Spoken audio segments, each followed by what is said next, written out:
بسم اللہ الرحمن الرحیم۔ السلام علیکم، خوش آمدید۔ میں ہوں محمد حسن الیاس۔ ناظرین اکرام، ربیع الاول کا مہینہ ہے۔ یہی وہ مہینہ تھا کہ جس میں اللہ تعالیٰ نے اپنے آخری پیغمبر کو مبعوث فرمایا اور قیامت تک اپنی حجت اور دین کی حتمی ہدایت دے کر انہیں دنیا میں بھیجا۔ رسول اللہ صلی اللہ علیہ وسلم نے جہاں ایک طرف اللہ تعالیٰ کی یہ ہدایت بے کم وکاست دنیا تک پہنچا دی، وہیں دوسری طرف اپنے اسوے اور اپنے نمونے کے ذریعے دنیا کو یہ پیغام دیا کہ آپ انسانیت کے مظہر اتم اور اپنی قوم کے بھی بہترین اور کامل فرد تھے۔ ویسے تو رسول اللہ صلی اللہ علیہ وسلم کی شخصیت اس کی محتاج نہیں کہ اس کو کسی خاص دن یا مہینے میں یاد کیا جائے، تاہم یاد دہانی کے اس موقع پر ہم رسول اللہ صلی اللہ علیہ وسلم کی سیرت و کردار کے حوالے سے ہمیشہ گفتگو کرتے ہیں، اور آپ کے سیرت و کردار پر سب سے بڑی گواہی خود قرآن مجید نے دی ہے۔ لیکن آج کے دن ہم ان اشکالات، ان سوالات اور بالخصوص مستشرقین کے حوالے سے موجودہ دور میں رسول اللہ صلی اللہ علیہ وسلم کی شخصیت پر اٹھنے والے بعض ایسے اعتراضات جو جدید ذہن کو متاثر کرتے ہیں، ان کو لے کر حاضر خدمت ہیں، اور یہ چاہیں گے کہ ان کا علمی، عقلی اور استدلالی جواب حاصل کریں تاکہ ہم اپنے آنے والی نسلوں کو یہ بتا سکیں کہ رسول اللہ صلی اللہ علیہ وسلم کی شخصیت پر کسی قسم کا کوئی اعتراض نہیں کیا جا سکتا۔ یہی سارے سوالات لے کر حاضر خدمت ہیں۔ ہمارے ساتھ تشریف رکھتے ہیں حزب سابق جناب جاوید احمد غامدی صاحب۔ السلام علیکم غامدی صاحب۔ وعلیکم السلام۔ غامدی صاحب، بہت شکریہ آپ کے وقت کا۔ مسلمان ہر دور میں رسول اللہ صلی اللہ علیہ وسلم کی سیرت، آپ کی شخصیت، آپ کے حسن اخلاق، آپ کے اسوہ حسنہ، ان چیزوں کو یاد کرتے ہیں، کوشش کرتے ہیں ان کو زندگی میں اپنائیں، اور اس موقع پر ان محاسن کو زیر بحث بھی لاتے ہیں۔ لیکن مجھے یہ محسوس ہوا کہ بہت سارے لوگ دنیا بھر میں اہل علم، علماء یہ کام تو خدمت کر ہی رہے ہوتے ہیں، اور ہم بھی عام طور پہ یہ کرتے ہیں، لیکن کیوں نہ اس موقع پہ وہ اعتراضات، وہ اشکالات جو مستشرقین کی روایت، جو ہمارے بر صغیر میں بھی ایک بہت معروف روایت رہی اور دنیا بھر میں اعتراضات کرتے ہیں، ان کو ہم زیر بحث لے کر آئیں آپ کے ساتھ۔ تو سب سے پہلے آپ مجھے بتائیے گا کہ اس طرح کے جو اشکالات آپ صلی اللہ علیہ وسلم کی شخصیت پر، آپ کے کردار پر، آپ کی زندگی پر ہوتے ہیں، آپ کو یہ محسوس ہوتا ہے کہ یہ وقت ہے کہ ان کا علمی، عقلی، استدلالی پہلو سے جواب دیا جائے؟ یہ ضرورت ہر وقت رہتی ہے۔ رسالت مآب صلی اللہ علیہ وسلم کو ہم پیغمبر کی حیثیت سے پیش کرتے ہیں، اور اس کے ساتھ لوگوں کو اس بات کی دعوت دیتے ہیں کہ یہی وہ شخصیت ہے جس کا بہترین نمونہ لوگوں کے سامنے رہنا چاہیے۔ جب کوئی شخص ایمان لاتا ہے، مسلمان ہوتا ہے، تو ایک طرف وہ پیغمبر کی حیثیت سے آپ سے دین سیکھتا ہے، دوسری جانب دین پر عمل کا جو نمونہ آپ نے پیش کیا ہے اس سے ہدایت اور رہنمائی حاصل کرتا ہے۔ تو یہ جب بھی سوال پیدا ہوگا، جب بھی کوئی اشکال سامنے آئے گا، جب بھی لوگ اس کے بارے میں تردد کا اظہار کریں گے، اہل علم کی ذمہ داری ہے کہ وہ انہیں مطمئن کریں، صحیح صورتحال واضح کریں، یہ بتائیں کہ اس معاملے میں کیا زاویہ نظر ہے جس سے چیزوں کو دیکھنا چاہیے۔ ایسا ہوتا ہے بارہا کہ ہم دنیا میں جب چیزوں کا جائزہ لیتے ہیں تو بعض اوقات ہم پر جذبات کا غلبہ ہو جاتا ہے، بعض اوقات ہم ایک پہلو سے ایک چیز کو دیکھ رہے ہوتے ہیں، دوسرے پہلو کو نظر انداز کر دیتے ہیں۔ اس طرح کی چیزیں نہ صرف یہ کہ رسالت مآب صلی اللہ علیہ وسلم کی سیرت کے معاملے میں، بلکہ ہر بڑے واقعے کے بارے میں زیر بحث آ سکتی ہیں۔ تو ان میں صحیح طریقہ یہی ہے کہ ہر موقع پر لوگوں کو اس کی یاد دہانی کرائی جاتی رہے کہ رسول اللہ صلی اللہ علیہ وسلم کی شخصیت کیا تھی، آپ کا مشن کیا تھا، آپ کیا کام کرنے کے لیے آئے تھے، آپ پیغمبروں کے کس زمرے سے تعلق رکھتے تھے، آپ کی ذمہ داریاں کیا تھیں، آپ نے اگر اپنی ذاتی زندگی میں کوئی اقدام کیا تو اس کی کیا نوعیت تھی، اور اپنی پیغمبرانہ حیثیت میں کوئی اقدام کیا تو اس کی کیا نوعیت تھی۔ ٹھیک۔ اچھا غام صاحب، یہ بتائیے گا کہ یہ اعتراضات کا سلسلہ تو رسول اللہ صلی اللہ علیہ وسلم کی زندگی میں شروع ہوا۔ مشرکین مکہ ہیں، کفار ہیں، یہود ہیں اس عہد کے، انہوں نے بہت سارے اشکالات اور اعتراضات آپ کے اوپر وارد کیے، قرآن مجید میں بعض نقل بھی کیے گئے ہیں، لیکن یہ جو خاص روایت ہے اورینٹلزم کی، مستشرقین کی، یہ روایت کیسے پیدا ہوئی، اور یہ کس پہلو سے رسول اللہ صلی اللہ علیہ وسلم کی سیرت، شخصیت یا کردار پر معترض ہوتے ہیں؟ دیکھیے، بات یہ ہے کہ رسالت مآب صلی اللہ علیہ وسلم کی دعوت کسی ایک قوم کے لیے نہیں ہے، کسی ایک گروہ کے لیے نہیں ہے، کسی ایک دور کے لیے نہیں، یہ تو قیامت تک کے لیے ہے، ہر قوم کے لیے، ہر فرد کے لیے، پوری انسانیت کو پیغمبر کی حیثیت سے آپ کی دعوت کو قبول کرنا ہے۔ ٹھیک۔ تو اس لیے جب لوگ مغرب مشرق میں اس کے بارے میں سنیں گے، پڑھیں گے، تو اس کا مطالعہ کریں گے، ایسے تو کوئی ایمان نہیں لائے گا۔ بے شمار لوگ ہیں جو مسیحیت پر ایمان رکھتے ہیں، یہودیت پر ایمان رکھتے ہیں، ہندو مت کے ماننے والے ہیں، یا اس زمانے میں ایک بڑی تعداد ان لوگوں کی پیدا ہو گئی ہے جو مذہبی کے معاملے میں بہت سے اعتراضات، اشکالات پیش کرتے رہتے ہیں، تو جب کسی ہستی کو ہم پیغمبر کی حیثیت سے ان کے سامنے پیش کریں گے، اور پیغمبر کی حیثیت سے پیش کیے بغیر دین کی دعوت پہنچائی نہیں جا سکتی، تو وہ سوالات کریں گے۔ مستشرقین بھی در حقیقت علماء ہیں، یعنی وہ علماء ہیں جو مغرب میں پیدا ہوئے، انہوں نے اپنا موضوع مشرقی علوم کو بنایا، انہوں نے عربی زبان سیکھی، انہوں نے فارسی زبان سیکھی، انہوں نے اردو زبان سیکھی، اور اس طرح جو کچھ ہمارے ہاں کام ہوا ہے اس کے تراجم کیے، اس میں سیرت کی کتابیں بھی انہوں نے پڑھی، ہمارے ہاں جو روایات کا ذخیرہ ہے اس پر بھی ایک نظر ڈالی، اس میں بعض چیزیں ان کو ایسی نظر آئیں جنہیں وہ مورد اعتراض بنا سکتے تھے، چنانچہ انہوں نے بنایا۔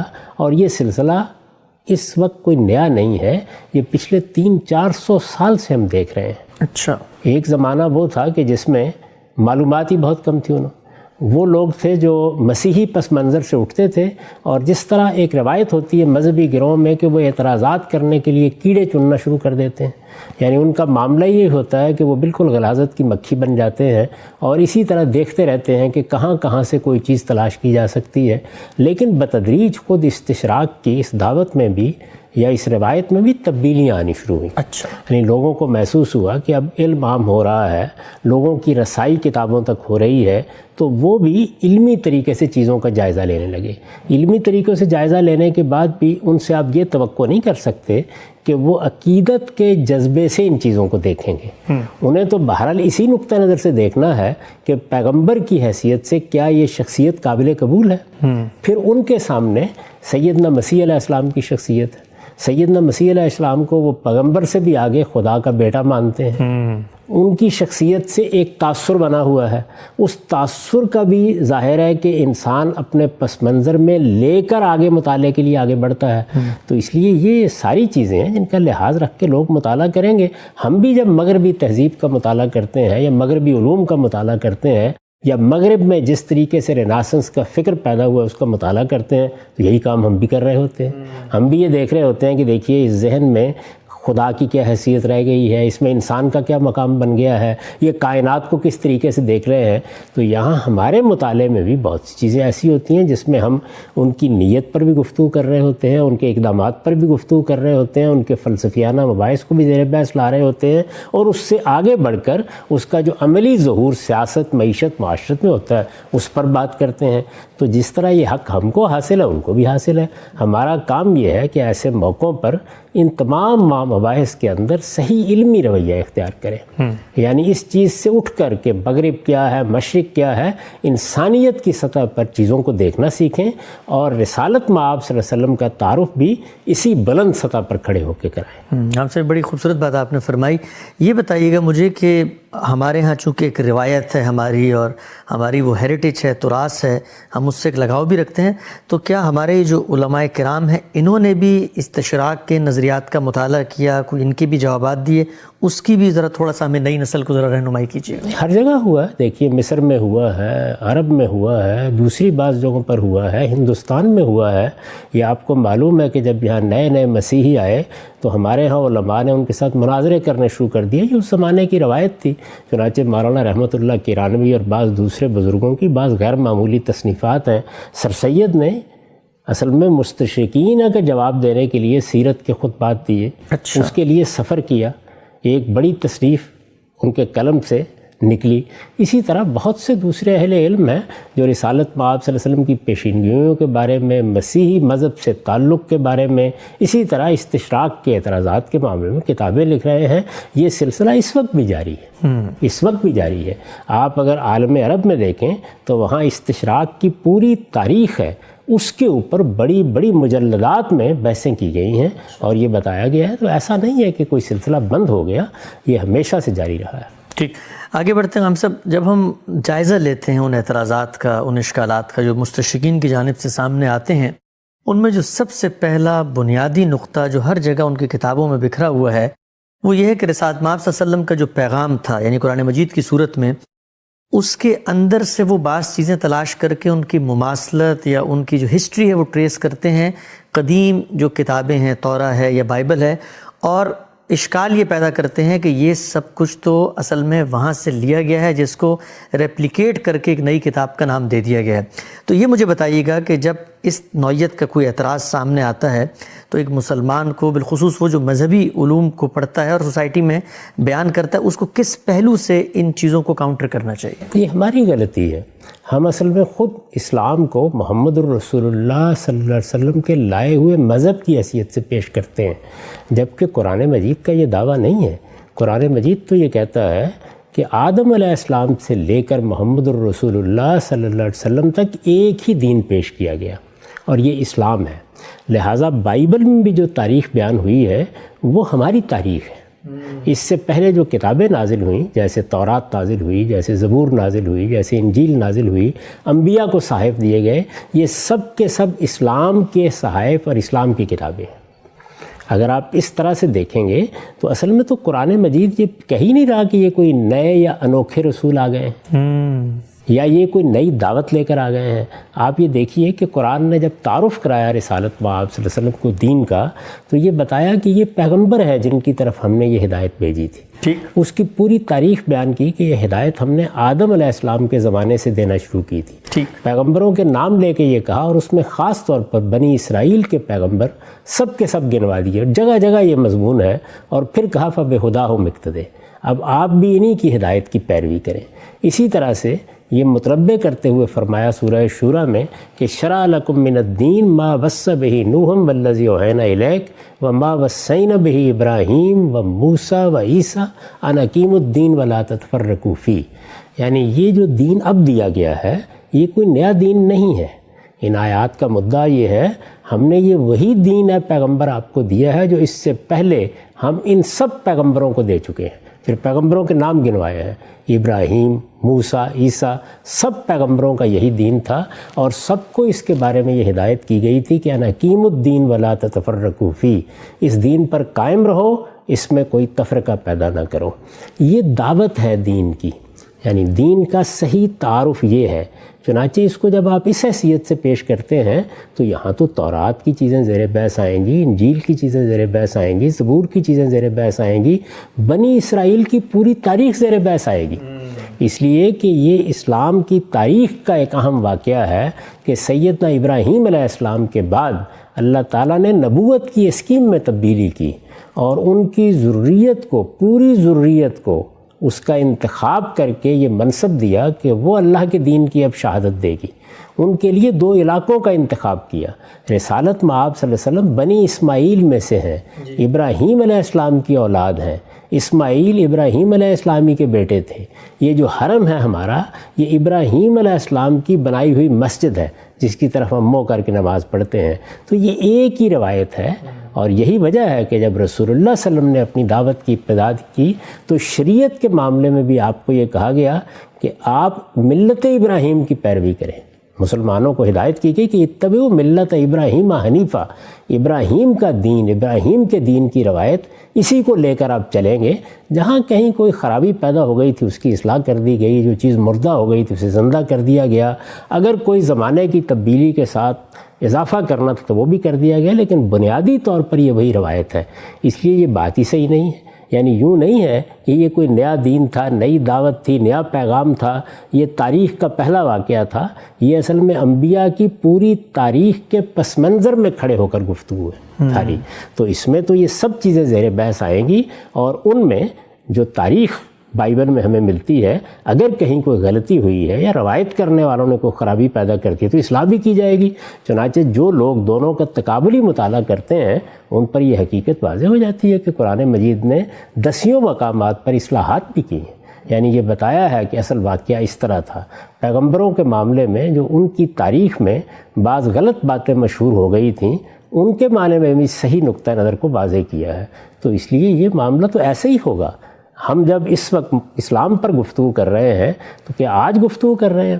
ہمارے پیچھے بھی ایک پوری تاریخ ہے، علم کی ایک تاریخ جو رسالت مآب صلی اللہ علیہ وسلم سے شروع ہوئی، صحابہ کرام نے جس کو آگے بڑھایا، علماء پیدا ہوئے. تو آج ہم جب بات کریں گے تو اس سب سے قطع نظر کر کے بات تو نہیں کریں گے نا، اسی کے حوالے دیں گے. اس میں بہت سی چیزیں ایسی ہوں گی جن کو ہم اسی طرح لے کے چل رہے ہوں گے، کہیں کسی چیز پر تنقید بھی کریں گے. تو بالکل یہی صورت قرآن مجید کی ہے کہ وہ اس پوری ٹریڈیشن، پوری روایت میں کھڑا ہو کر گفتگو کر رہا ہے، اور اس میں جگہ جگہ ان چیزوں کو ریفر کر رہا ہے، ان کے حوالے دے رہا ہے جو اس سے پہلے کی تاریخ میں بیان ہو چکے ہیں. ٹھیک. ہم سب یہ جو آپ نے بات ابھی فرمائی ہے کہ قرآن مجید کی جو پوری دعوت ہے وہ تو وہی الہامی پیغام ہے جس کا آغاز ہوتا ہے سیدنا آدم سے، اور اس کی جو ہدایت کی تکمیل ہے وہ آخری جو پیغمبر بھیجے گئے وہ رسول اللہ صلی اللہ علیہ وسلم ہے. سوال میرا یہ ہے کہ یہ اتنی واضح بات مستشرقین کو کیوں نظر نہیں آ رہی؟ مثلا وہ کیوں نہیں دیکھ رہے کہ ہم تو مسلمان اس وقت تک نہیں ہو سکتے جب تک تورا پر یا بائبل پر یا جو الہامی کتابیں ہیں، پیغمبروں کی روایت ہے، اس پر ایمان نہ لائیں، خدا کی کتابوں پر. تو وہ اس کو اس پہلو سے کیوں نہیں دیکھتے پھر؟ کہ اس کا تعلق بڑی حد تک کسی قوم کے ذہنی پس منظر سے ہوتا ہے.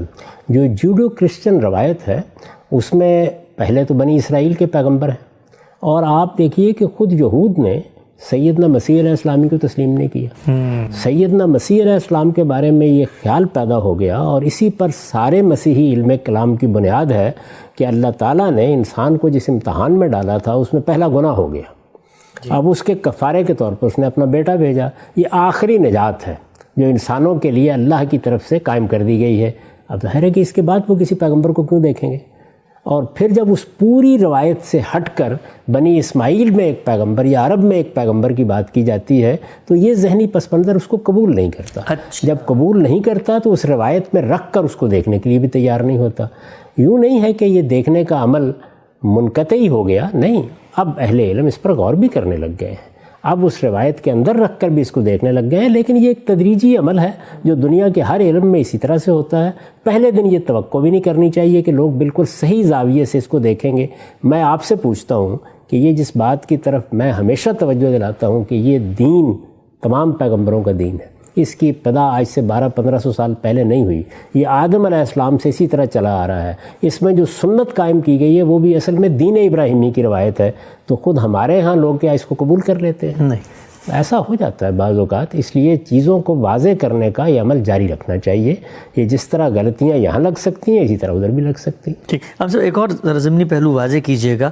عام طور پہ تاثر ہے کہ جو مسیحی علماء ہیں یا جو مسیحی محققین ہیں وہ رسالت مآب صلی اللہ علیہ وسلم کے بارے میں یہ گمان رکھتے ہیں کہ یہ آخری پیغمبر نہیں ہیں، اور جو آخری پیغمبر نے آنا ہے وہ دوبارہ دنیا میں تشریف لائیں گے. یہ بتائیے گا کیا اس میں کوئی تفریق ہے کہ کچھ مسیحی علماء سمجھتے ہیں کہ رسالت مآب صلی اللہ علیہ وسلم پیغمبر تھے لیکن صرف عرب کے لیے تھے؟ اس میں حقیقت کیا ہے؟ نہیں، دیکھیے اس میں مختلف نقطہ نظر ہیں. وہ لوگ بھی ہیں کہ جو مسیح علیہ السلام پر معاملے کو ختم سمجھتے ہیں، اور وہ بھی ہیں کہ جن کا خیال یہ ہے کہ عربوں کے لیے ایک پیغمبر کی ضرورت تھی. زیادہ رسالت مآب صلی اللہ علیہ وسلم کی بعثت وہاں ہوئی. جس طرح مختلف علاقوں میں اللہ تعالیٰ پیغمبر بھیجتے رہے ہیں، ایسے ہی عربوں کے لیے یا بنی اسماعیل کہہ لیجئے، محمد الرسول اللہ کی حیثیت ایک پیغمبر کی تھی. زیادہ تر مسیحی علماء اب اس چیز کو ماننے لگ گئے ہیں. اچھا. یہاں تک کہ خود چرچ بھی اس کو اس حیثیت سے پیش کرتا ہے. بلکہ میں آپ کی خدمت میں عرض کروں کہ قرآن مجید سے یہ معلوم ہوتا ہے کہ خود رسول اللہ صلی اللہ علیہ وسلم کے اپنے زمانے میں یہ بحث ہوئی، اور یہود یا اہل کتاب بھی اس بات پر اصرار کرتے تھے کہ آپ ہم سے یہ نہ منوائیے کہ ہمارے لیے بھی آپ خدا کے پیغمبر ہیں. ہم آپ کو عربوں کے لیے یا امیوں کے لیے یا بنی اسماعیل کے لیے خدا کا پیغمبر مان لیتے ہیں. اچھا. تو یہ معاملہ وہاں پر بھی تھا، یہ جاری ہے. اس وقت بھی بہت سے لوگ ہیں. خود مسلمانوں کے اندر آپ بعض لوگوں کو یہ بحث کرتے ہوئے دیکھیں گے کہ رسالت مآب صلی اللہ علیہ وسلم کی نبوت کو آپ یورپ والوں کے لیے کیوں لازم قرار دیتے ہیں. یہ معلوم ہے کہ یہ فرج آف شعاع اور اس طرح کے بعض لوگوں کا جو مسلک پیدا ہوا اس میں بعض اہل علم نے یہی نقطہ نظر بیان کرنا شروع کر دیا. تو اس طرح کے مباحث پیدا ہوتے رہتے ہیں. اس میں یہ ہمارا کام ہے کہ ہم ان کو یہ بتائیں کہ رسول اللہ صلی اللہ علیہ وسلم کی بعثت عالم انسانیت کے لیے ہوئی ہے. پوری انسانیت پر خدا نے یہ رحمت فرمائی ہے. یہ در حقیقت اللہ تعالیٰ کا کرم اور اس کی نوازش ہے کہ اس نے آپ پر نبوت کا خاتمہ کیا ہے. آپ کو ایک کتاب دی ہے، وہ کتاب خدا کی حتمی حجت ہے، اور اب قیامت تک سب انسانوں کو خدا کی ہدایت آپ ہی کی وساطت سے ملے گی. ٹھیک، ہم سب آگے بڑھتے ہیں. ہم جب استشراق کی روایت کا مطالعہ کرتے ہیں یا بالعموم آج جو پوسٹ ماڈرن روایت ہے اس کے اندر بھی سوالات اٹھتے ہیں مذہب کے بارے میں، یا وہ شخصیات جو مذہب کے علمبردار ہیں، ان میں سب سے بڑا اعتراض جو کیا جاتا ہے وہ رسول اللہ صلی اللہ علیہ وسلم کی ازدواجی زندگیاں، آپ کی شادیاں جو کہا جاتا ہے کہ غالباً 9 کے قریب تھیں. اور یہ سوال ہم یہ دیکھتے ہیں کہ ہم تو یہ جانتے ہیں، مانتے ہیں کہ رسالت مآب صلی اللہ علیہ وسلم کا کوئی بھی اقدام دین کے خلاف نہیں ہو سکتا، آپ نے جو کچھ کیا وہ ٹھیک کیا، لیکن لوگوں کو جواب دینا پڑتا ہے اور یہ بتانا پڑتا ہے کہ جب شادیاں اتنی بڑی تعداد میں بالعموم انسان کرتے ہیں تو اس کے پیچھے کوئی بشری تقاضا، کوئی جبلی تقاضا، کوئی انسان کی خواہش ہوتی ہے. تو اس معاملے کو میں یہ جاننا چاہوں گا آپ سے کہ حقیقت کی دنیا میں اگر ہم اتر کے ایک ایک معاملے کی تحلیل کریں، رسول اللہ نے شادیاں کیں، کیوں کیں، اتنی زیادہ کیوں کیں، اور عام طور پہ جو کہا جاتا ہے کہ رسول اللہ ہمارے لیے اسوہ حسنہ ہے، نمونہ ہے، لیکن آپ کے معاملے میں یہ استثناء ہے، ہمیں شادیوں کے بارے میں محدود کر دیا گیا ہے. تو اس پوری بحث کو میں چاہتا ہوں ذرا ابتدا سے آپ تفصیل سے بیان کریں. اللہ کی کتاب اس ساری بحث کو جس طریقے سے پیش کرتی ہے، تھوڑے سے اس کے مقدمات سمجھ لینے چاہیے. جی. شادی انسان کو کیسے کرنی چاہیے؟ ایک ہی عورت سے کرنی چاہیے. اس میں اللہ نے اپنا منشا واضح کر دیا ہے. میرے نزدیک جب آدم و حوا کی پیدائش ہوئی اور اللہ تعالیٰ نے یہ فرمایا کہ ہم نے آدم کو آفرینش بخشی اور اس کے ساتھ اس کا جوڑا پیدا کیا، تو اس میں ایک ہی عورت کا ذکر کیا ہے اور یہ بتایا ہے کہ بث منہما رجالا کثیرا ونساء، یعنی یہ ایک میاں بیوی تھے جس سے خاندان کی ابتدا ہوئی، جس سے ایک گھر بنا اور جس کے نتیجے میں پھر بہت سے مرد و عورت دنیا میں پھیل گئے. ٹھیک. تو اس سے یہ بات تو واضح ہو گئی کہ اگر اللہ تعالیٰ کی اسکیم کے مطابق اچھا گھر بنانا ہو، سکون کی زندگی بسر کرنی ہو، اولاد کے ساتھ بھی اچھا معاملہ رکھنا ہو، تو ایک ہی شادی آدمی کو کرنی چاہیے. یہ بات اصول میں خود اللہ تعالیٰ نے اپنی اس اسکیم میں واضح کر دی ہے. لیکن انسان اس دنیا میں یکساں حالات میں نہیں رہتا.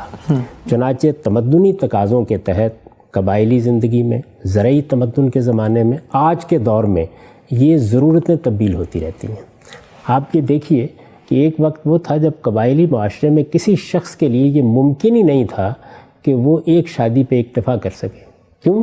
اس لیے کہ یہ ریاست، اس طرح کا منظم نظام، یہ عدالتیں، یہ پولیس، آپ کی عزت آبرو کے لیے یہ اہتمام یہ موجود نہیں تھا.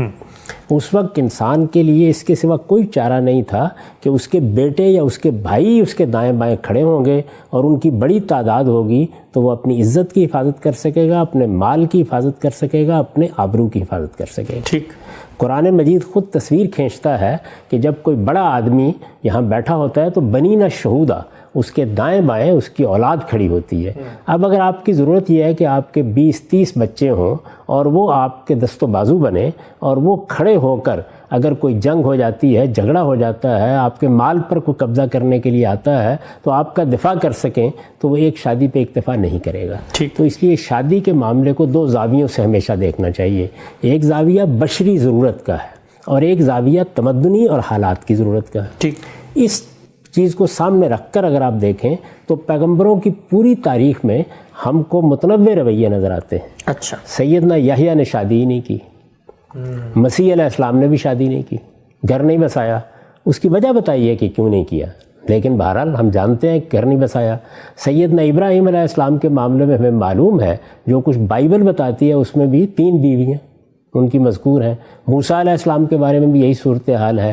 تو ایک قبائلی تمدن میں کیا ضرورتیں ہوتی ہیں، جب آپ سوسائٹی سے متعلق ہوتے ہیں وہاں آپ کو کیا مسائل پیش آ جاتے ہیں، شادی کرنے کے معاملے میں یہ دوسرا عنصر بھی بالعموم موجودہ زمانے میں نظر انداز ہو جاتا ہے. اس وقت صورتحال تبدیل ہو چکی ہے. دنیا بھر میں بچوں کی پیدائش، ان کی پرورش، ان کی پرداخت کے معاملات تبدیل ہو چکے ہیں. تو ہم اپنے زمانے میں کھڑے ہو کر ان چیزوں کو دیکھتے ہیں. اس میں پوری ماضی کی تاریخ کو سامنے رکھنا چاہیے کہ انسان کی قبائلی زندگی میں کیا ضرورتیں تھیں، انسان کی خانہ بدوشی کی زندگی میں کیا ضرورتیں تھیں، انسان کی زرعی تمدن میں کیا ضرورتیں تھیں، اور یہ مشینی دور یعنی جس میں اب دنیا کے لیے بہت مشکل ہو گیا ہے کہ ایک بیوی کی ذمہ داریوں کو بھی پورا کر سکے، اس میں کیا ضرورتیں ہیں. تو دونوں چیزوں کو الگ الگ رکھنا چاہیے. پہلی یہ بنیادی بات ہے.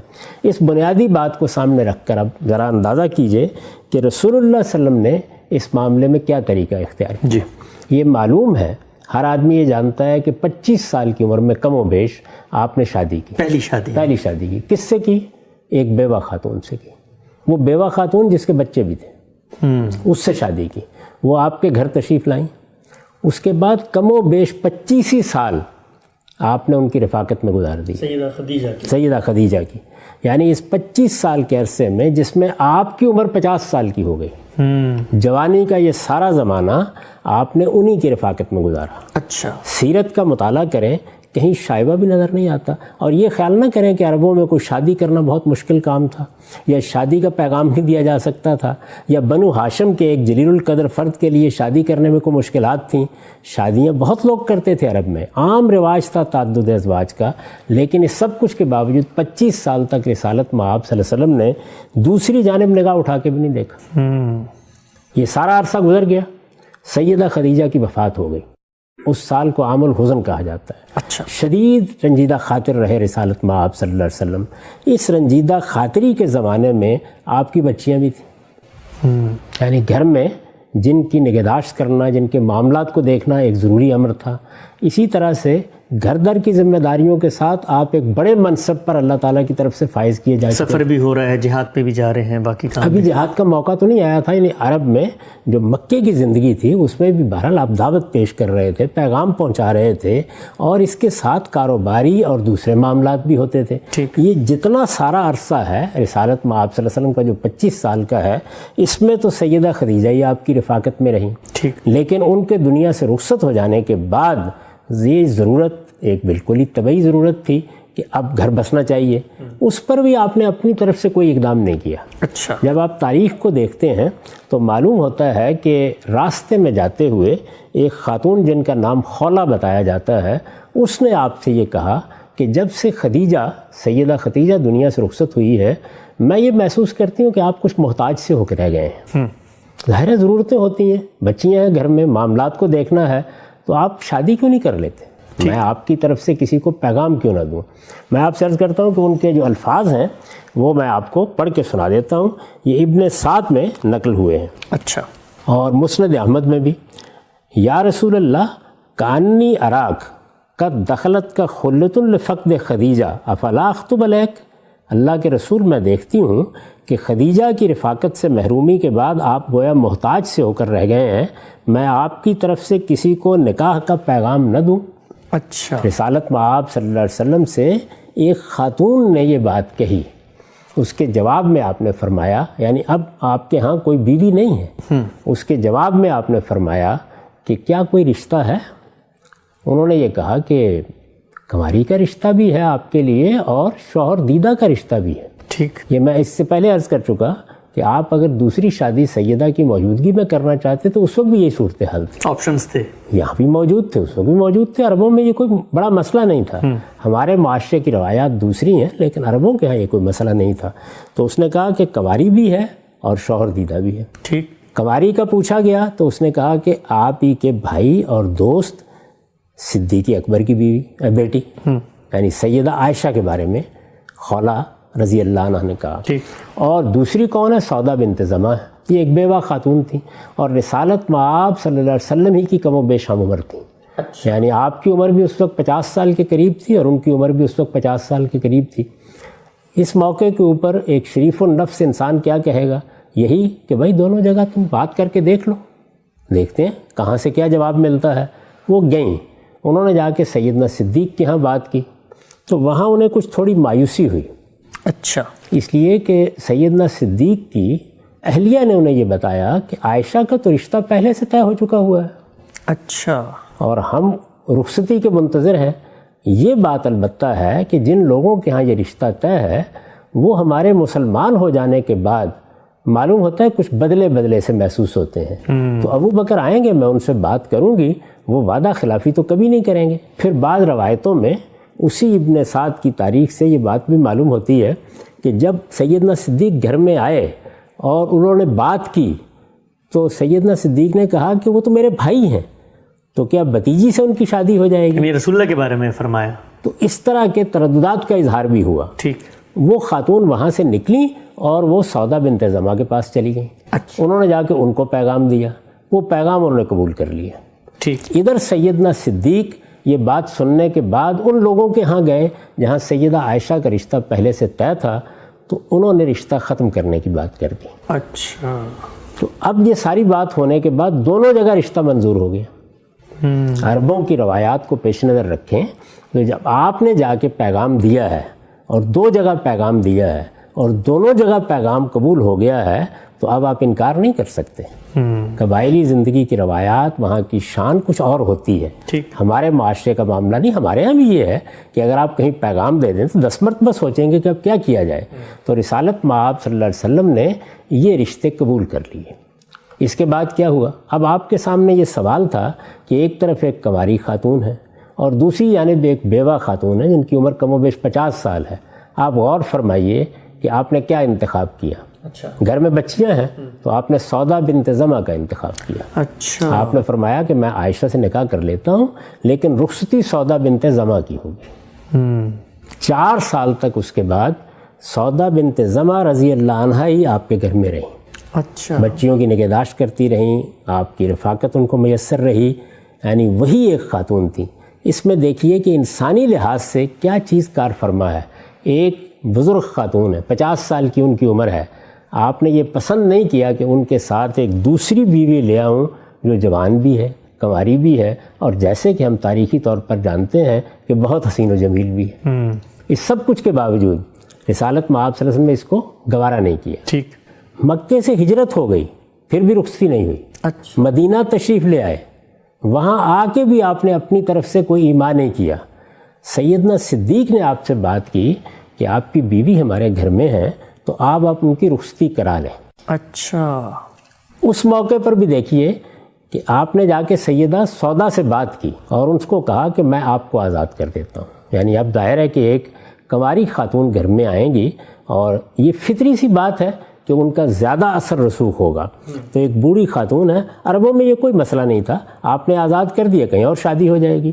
انہوں نے یہ درخواست کی آگے سے کہ میری اب کوئی ضرورتیں باقی نہیں، میرا کوئی مطالبہ بھی نہیں ہے، میں صرف آپ کے ساتھ رفاقت کا تعلق رکھنا چاہتی ہوں. ٹھیک. میں یہ چاہتی ہوں کہ میں قیامت میں آپ کے ازواج مطہرات میں سے اٹھوں.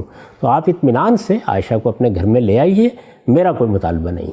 اس کے بعد آپ سیدہ عائشہ کو گھر میں لائے اور پھر وہ ایک لمبے عرصے تک آپ کی ازواج مطہرات میں رہیں. یہ وہ شادیاں ہیں جو رسول اللہ صلی اللہ علیہ وسلم نے اپنی ذاتی مرضی سے، اپنی ذاتی ضرورت کے تحت بشری تقاضوں کو ملحوظ رکھتے ہوئے کی ہیں. ان کے علاوہ کوئی ایک شادی بھی رسول اللہ صلی اللہ علیہ وسلم نے اپنی ذاتی ضرورت کے تحت، اپنی خواہش کے تحت، اپنی مرضی کے تحت، اپنے بشری تقاضوں کے تحت نہیں کی. اچھا. یہ صورتحال ہے. ٹھیک. اس پر میں نے ایک تبصرہ لکھا ہے اپنے ایک مضمون میں.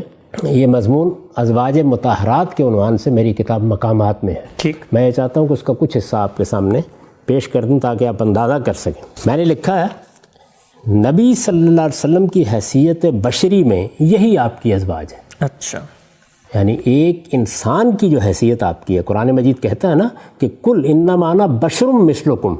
ایک دوسری حیثیت آپ کی پیغمبر کی حیثیت ہے. تو حیثیت بشری میں یہی آپ کی ازواج ہیں.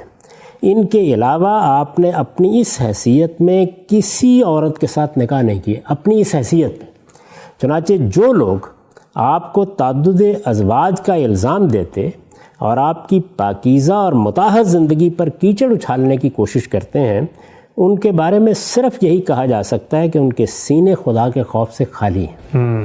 اس لیے کہ جس ہستی کا حال یہ رہا ہو کہ 25 سال کی ابتدائی زندگی میں کوئی شخص اس کی سیرت و کردار پر حرف لانے کی جسارت نہ کر سکا، جس نے بھرپور جوانی میں شادی کی تو وہ بھی ایک ایسی خاتون سے جو بیوہ اور بچوں والی تھی، جس نے عرب کے معاشرے میں جہاں تعدد ازواج کا عام رواج تھا کم و بیش 25 سال اسی ایک خاتون کی رفاقت میں گزار دیے اور کبھی دوسری شادی کا سوچا تک نہیں، جس نے دوسرا نکاح کیا تو اس کے انتقال کے بعد اور وہ بھی ایک 50 سال کی بیوہ خاتون سے، اور جس نے پوری زندگی میں ایک ہی باقرہ خاتون سے شادی کی اور اس کی رخصتی کو بھی کئی برس تک مؤخر کیے رکھا تاکہ بڑی عمر کی جس خاتون کو گھر در کی ذمہ داریوں کے لیے لے آیا گیا ہے، یعنی سیدہ سودا بنت زمع، اس کو عدم التفات کی شکایت نہ ہو.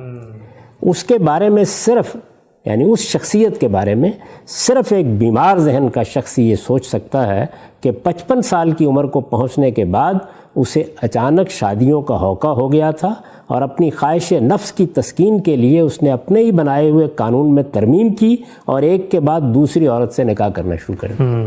یہ لوگوں کو توجہ دلائی گئی ہے کہ وہ اس معاملے کو اس زاویہ نظر سے دیکھیں. یعنی بشری تقاضوں کے تحت ایک انسان کی حیثیت سے جس کو نکاح کی ضرورت ہوتی ہے، اور وہ ضرورت ظاہر ہے کہ جنسی تسکین کے لیے بھی ہوتی ہے، گھر در کی ذمہ داریوں کے لیے بھی ہوتی ہے، خاندان کے ادارے کو بنانے کے لیے بھی ہوتی ہے، اس میں رسالت مآب صلی اللہ علیہ وسلم نے یہ طریقہ اختیار کی ہے. یہ پہلا مرحلہ ہے، اس کو بہت اچھی طریقے سے سمجھ لینا چاہیے. اس کے بعد کوئی شبہ نہیں کہ رسالت مآب صلی اللہ علیہ وسلم نے 8 کے قریب شادیاں کی. اچھا. اور یہ سب شادیاں جتنی بھی ہیں یہ اب کس حیثیت سے ہوئی ہیں؟ میں اس سے پہلے عرض کر چکا کہ شادی کا ایک پہلو وہ ہے جس میں انسان اپنے بشری تقاضوں کو پورا کرنے کے لیے شادی کرتا ہے. ٹھیک. ایک دوسرا پہلو وہ ہے جس میں تمدنی ضرورتیں زیر بحث آ جاتی ہیں. یہاں نبوی ضرورتیں زیر بحث آ گئی ہیں. اچھا. یعنی رسول اللہ صلی اللہ علیہ وسلم کی ایک شخصیت ہے، خدا کے آخری پیغمبر کی حیثیت سے آپ مبعوث ہوئے ہیں. آپ کو ایک بہت بڑی ذمہ داری دی گئی، اور وہ ذمہ داری کیا تھی کہ آپ کو صرف پیغام نہیں پہنچانا، صرف لوگوں کو ہدایت نہیں بتا دینی، اس کے ساتھ اس سرزمین عرب میں اللہ تعالیٰ کی دینونت برپا کر کے دکھانی ہے. یعنی اس میں کیا ہونا ہے؟ اس میں جزا و سزا کے قانون کو روبہ عمل ہو جانا ہے. ٹھیک. اس میں لوگوں کی تقدیر کا فیصلہ ہونا ہے. یہ سرزمین عرب ہے جس میں اب یہ طے ہوگا کہ حق کیا ہے اور باطل کیا ہے. اس جد و جہد میں ایک دوسرا پہلو بڑی اہمیت کا حامل ہے. اس سے پہلے جو پیغمبر آتے رہے ان کا یہ معاملہ ہوا کہ 2 3 4 لوگ ان پر ایمان لاتے تھے، یا ایک کشتی کے برابر مسافر آسمان سے عذاب آ جاتا تھا. ٹھیک. اور معاملہ ختم کر دیا جاتا تھا. اس کو قرآن مجید نے بھی بیان کیا ہے نا کہ یا اللہ کے ہاں سے عذاب آئے گا، اور یا کہاں سے آئے گا؟ ہمارے ہاتھوں سے آئے گا. تو یہ جو دوسری صورت تھی ہاتھوں سے عذاب آنا، رسول اللہ صلی اللہ علیہ وسلم کے بارے میں یہ ہوئی. صحابہ کرام کو ایک دارالہجرت مل گیا، ان کی تعداد بھی کافی تھی، وہاں ان کی ایک ریاست قائم ہو گئی.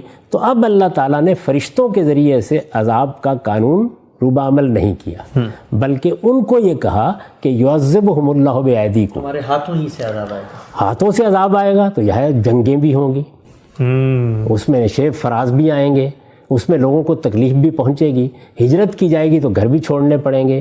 تو یہ جو سارے دعوت کے، ہجرت کے، انذار کے مراحل ہیں، پھر اس کے بعد برات کے، پھر اس کے بعد اقدام، پھر جنگیں، پھر اس کے نتائج، یہ ساری جد و جہد بھی آپ کو کرنا تھی. ٹھیک. اس جد و جہد کو سامنے رکھ کر اب آپ یہ دیکھیے کہ کیا ضرورتیں پیش آ گئیں. جی. یعنی وہ اصول سامنے رکھیں کہ بشری تقاضے شخصی ہوتے ہیں. یعنی مجھے شادی کرنی ہے، مجھے گھر بسانا ہے، میری یہ اور یہ ضرورتیں ہیں. اس میں نے آپ سے عرض کر دیا کہ کسی دوسری عورت کی طرف آپ نے آنکھ اٹھا کے بھی نہیں دیکھا. 25 سال تک ایک ہی خاتون کے ساتھ رفاقت رہی، اور جب دوسرا فیصلہ کیا تو وہ بھی ایک بیوہ خاتون کے حق میں کیا، وہ بھی کسی اور کے انیشیٹو پہ، اور وہ بھی کسی دوسرے کے توجہ دلانے کے اوپر کیا. اور جب وہ گھر میں آئیں، یعنی سیدہ عائشہ گھر میں آئیں، تو پہلی بیوی کے پاس یعنی سیدہ سودا کے پاس جا کے ان کو پیشکش کی کہ میں آپ کو آزاد کر دیتا ہوں، تاکہ کسی کے لیے سود کا مسئلہ نہ پیدا ہو. تو رسالت مآب صلی اللہ علیہ وسلم نے بشری تقاضوں کو پورا کرتے ہوئے اس ایک ایک چیز کا لحاظ رکھا جس کے لیے آج لوگ تقریریں کرتے ہیں. اب نبوی ضرورتیں، یعنی میں نے عرض کیا تمدنی ضرورتیں، جیسے اس سے پہلے ہم نے دیکھا قبائلی معاشرے کی اپنی ضرورتیں تھیں، اسی طرح سے زرعی معاشرے کی اپنی ضرورتیں تھیں. تو یہاں یہ کیا ضرورتیں پیش آ گئیں؟ رسول اللہ کے مشن کی ضرورتیں. ٹھیک. جس چیز پر آپ مبعوث ہیں، جو کام آپ کے سپرد کیا گیا ہے. دیکھیے اس کو قرآن مجید بیان کرتا ہے کہ رسول اللہ صلی اللہ علیہ وسلم صرف لوگوں کو دعوت پہنچانے نہیں آئے، بلکہ اس سے آگے بڑھ کر هو الذی ارسل رسولہ بالہدی والدین الحق لیظہرہ علی الدین کلہ، یعنی اللہ تعالیٰ نے اس پیغمبر کو اس لیے بھیجا ہے تاکہ اس سرزمین عرب میں دین کا غلبہ قائم کر دیا جائے. قرآن مجید سے معلوم ہوتا ہے کہ ایک طرف رسول اللہ صلی اللہ علیہ وسلم کی قیادت میں ایک حزب اللہ وجود میں آئی، اللہ کی جماعت، اور دوسری جانب حزب الشیطان. ان کے مابین ایک معرکہ ہوا ہے. اس معرکے سے کچھ مسائل پیدا ہوئے، وہ مسائل ہیں جن کو سامنے رکھ کر حضور نے پھر شادیاں کی. اچھا. یعنی پہلے تو یہ بنیادی بات سمجھ لیجئے. ٹھیک. اب یہ کہ یہ سب معاملات کیا ہوئے، اس میں سب سے پہلے یہ دیکھیے کہ 2 جنگیں پیش آ گئیں، بدر کی جنگ، احد کی جنگ. جی یہ دونوں جنگیں رسول اللہ صلی اللہ علیہ وسلم کی طرف سے انیشیٹ نہیں کی گئیں. یعنی دونوں جنگوں میں آپ یہ جانتے ہیں کہ قریش حملہ آور ہوئے, جی بدر میں بھی وہ حملہ آور ہوئے, احد میں بھی وہ حملہ آور ہوئے, لیکن احد کی جنگ میں خاص طور پر, بدر میں بھی لوگ شہید ہوئے, احد کی جنگ میں خاص طور پر 70 کے قریب صحابہ بتایا جاتا ہے کہ شہید ہو گئے. اس سے وہ مسئلہ پیدا ہوا کہ عورتیں بیوہ ہو گئیں, بچے یتیم ہو گئے. ایک چھوٹی سی بستی, ہجرت کر کے لوگ آئے ہیں, ایک جنگ درپیش ہو گئی, اس جنگ سے ایک مسئلہ پیدا ہوا. یہ مسئلہ ہے کہ جس میں اللہ تعالیٰ نے توجہ دلائی, اور وہ قرآن مجید کی سورہ نساء میں ہے, یہ توجہ دلائی کہ ان معصوم یتیموں کی اب پرورش و پرداخت تمہاری ذمہ داری ہے. یتیموں کے حقوق بیان کیے, ان کے معاملات کیسے دیکھنے ہیں وہ بیان کیا, اور اس میں یہ تجویز فرمایا کہ اگر تم یتیموں کے معاملے میں انصاف نہیں کر سکو گے, ان کی سرپرستی کے حقوق ادا نہیں کر سکو گے, تو زیادہ اچھا یہ ہے کہ ان کی ماؤں یا بہنوں سے شادیاں کر لو, تاکہ وہ تمہارے گھر میں آ جائیں, تمہاری سرپرستی میں آ جائیں. یہ آپ جانتے ہیں کہ یہ کوئی آسان کام نہیں ہوتا کہ آپ کسی دوسرے گھر میں جا کے معاملات کو دیکھیں یا دوسرے گھر میں جا کے کاروبار کو دیکھیں. تو ان کی ضرورتوں کو پورا کرنے کے لیے یہ اللہ تعالیٰ کی طرف سے ترغیب دی گئی. یعنی لوگوں سے کہا گیا وہ آگے بڑھیں. جیسے سیلاب آ جائے, جیسے کوئی طوفان آ جائے, تو آپ کہتے ہیں نا کہ لوگ آگے بڑھیں اور اپنی خدمات پیش کریں. یہ آپ کو معلوم ہے کہ یہی صورتحال جب دوسری جنگ عظیم ہوئی یا پہلی جنگ عظیم ہوئی تو یورپ میں پیش آ گئی. بہت بڑے پیمانے پر عورتیں بیوہ ہو گئیں, اسی طرح سے بچے یتیم ہو گئے. تو اس میں اللہ تعالیٰ نے یہ فرمایا کہ لوگ آگے بڑھیں. جب اللہ تعالیٰ یہ بات کر رہے ہوں گے, زمین پر خدا کا پیغمبر ہوگا, لوگوں سے کہا جا رہا ہوگا کہ اپنی بیویوں کے ہوتے ہوئے تم 2-2, 3-3, 4 عورتوں کی سرپرستی کرو, ان بیوہ عورتوں کی سرپرستی کر کے ان کے یتیموں کے سر پر ہاتھ رکھو, تو اس میں سب سے پہلے کس کو لبیک کہنا چاہیے؟ جس کا مشن ہے. سب سے پہلے کس کو آگے بڑھنا چاہیے؟ تو رسول اللہ صلی اللہ علیہ وسلم نے سب سے پہلے آگے بڑھ کے بعض خواتین سے, یعنی ان خواتین سے جن کے شوہر رخصت ہو گئے تھے اس کشمکش میں, وہ بیوہ ہو گئی تھیں, ان کے بچوں کو سرپرستی کی ضرورت تھی, اس تمدنی ضرورت کے تحت, اس انسانی ضرورت کے تحت 3 خواتین سے شادیاں کی. اچھا, اب میں آپ سے عرض کرتا ہوں کہ اس میں معاملے کی نوعیت کیا ہوئی, اس کو بھی آپ یہ دیکھ لیجیے. میں نے اپنے اسی مضمون میں اس کو بیان کیا ہے اور اس کی تمہید یہاں سے اٹھائی ہے, اس کو بھی سن لیجیے. اس میں شبہ نہیں کہ اپنی زندگی کے آخری 8 برسوں میں آپ نے مزید 8 خواتین سے نکاح کیا.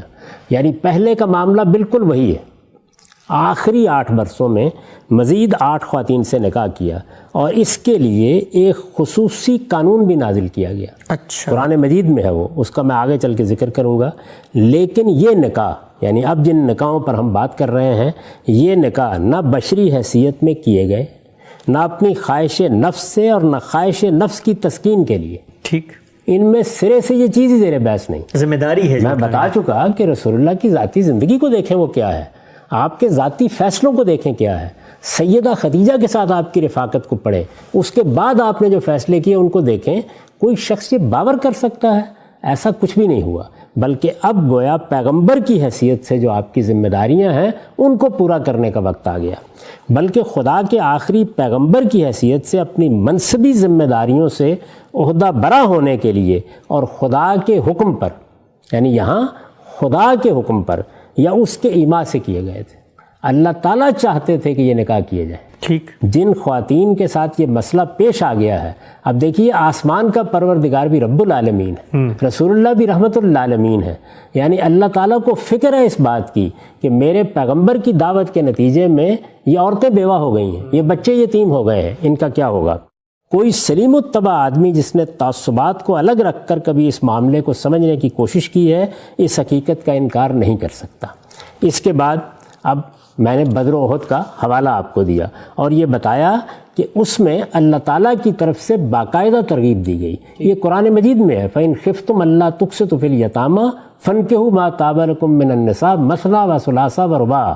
سب مسلمانوں کو ترغیب دی گئی. سب سے پہلے رسالت مآب صلی اللہ علیہ وسلم نے اپنے آپ کو پیش کیا. چنانچہ 3 بیوہ خواتین سے آپ نے شادی کر لی. یہ 3 خواتین کون ہیں؟ حفصہ بنت عمر ہیں, سیدنا عمر کی بیٹی, زینب بنت خزیمہ ہے, اور ام سلمہ بنت ابی امیہ ہے. ٹھیک, یہ تینوں کی تینوں. تو اب ضرورت کیا پیش آ گئی؟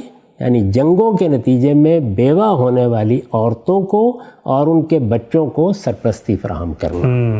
یہ دوسرا مرحلہ ہے. ٹھیک. یعنی 8 شادیوں میں سے 3 یہ 3 ہے، 5 باقی تو میں نے آپ سے عرض کر دیا نا. یعنی ہم سیدہ خدیجہ کا معاملہ دیکھ چکے، سیدہ سودا بنت زمعہ کا، سیدہ عائشہ کا معاملہ دیکھ چکے. اس کے بعد ایک اور مسئلہ پیش آ گیا، اور وہ مسئلہ کیا تھا؟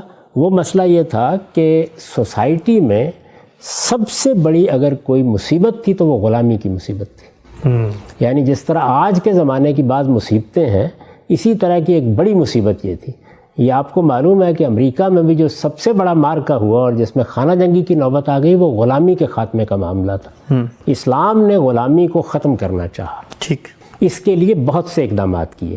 ایک تو بنیادی بات جو قرآن مجید نے بیان کر دی اور خاتمے کا گویا اعلان کر دیا، وہ یہ تھا کہ آئندہ جب جنگوں میں لوگ پکڑے جائیں گے تو وہ قیدی ہوں گے، ان میں سے کسی کو غلام نہیں بنایا جائے گا.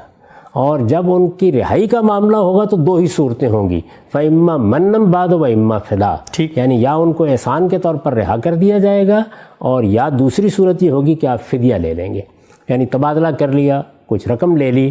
اس طرح قیدیوں کے معاملے میں جب قرآن نے یہ کہہ دیا تو گویا غلامی کا یا ان کو قتل کرنے کا یہ معاملہ ہمیشہ کے لیے ختم ہو گیا. ٹھیک. غلامی کے خاتمے کے لیے یہ پہلا مرحلہ تھا، یعنی جس میں ایک بنیادی اقدام کیا گیا.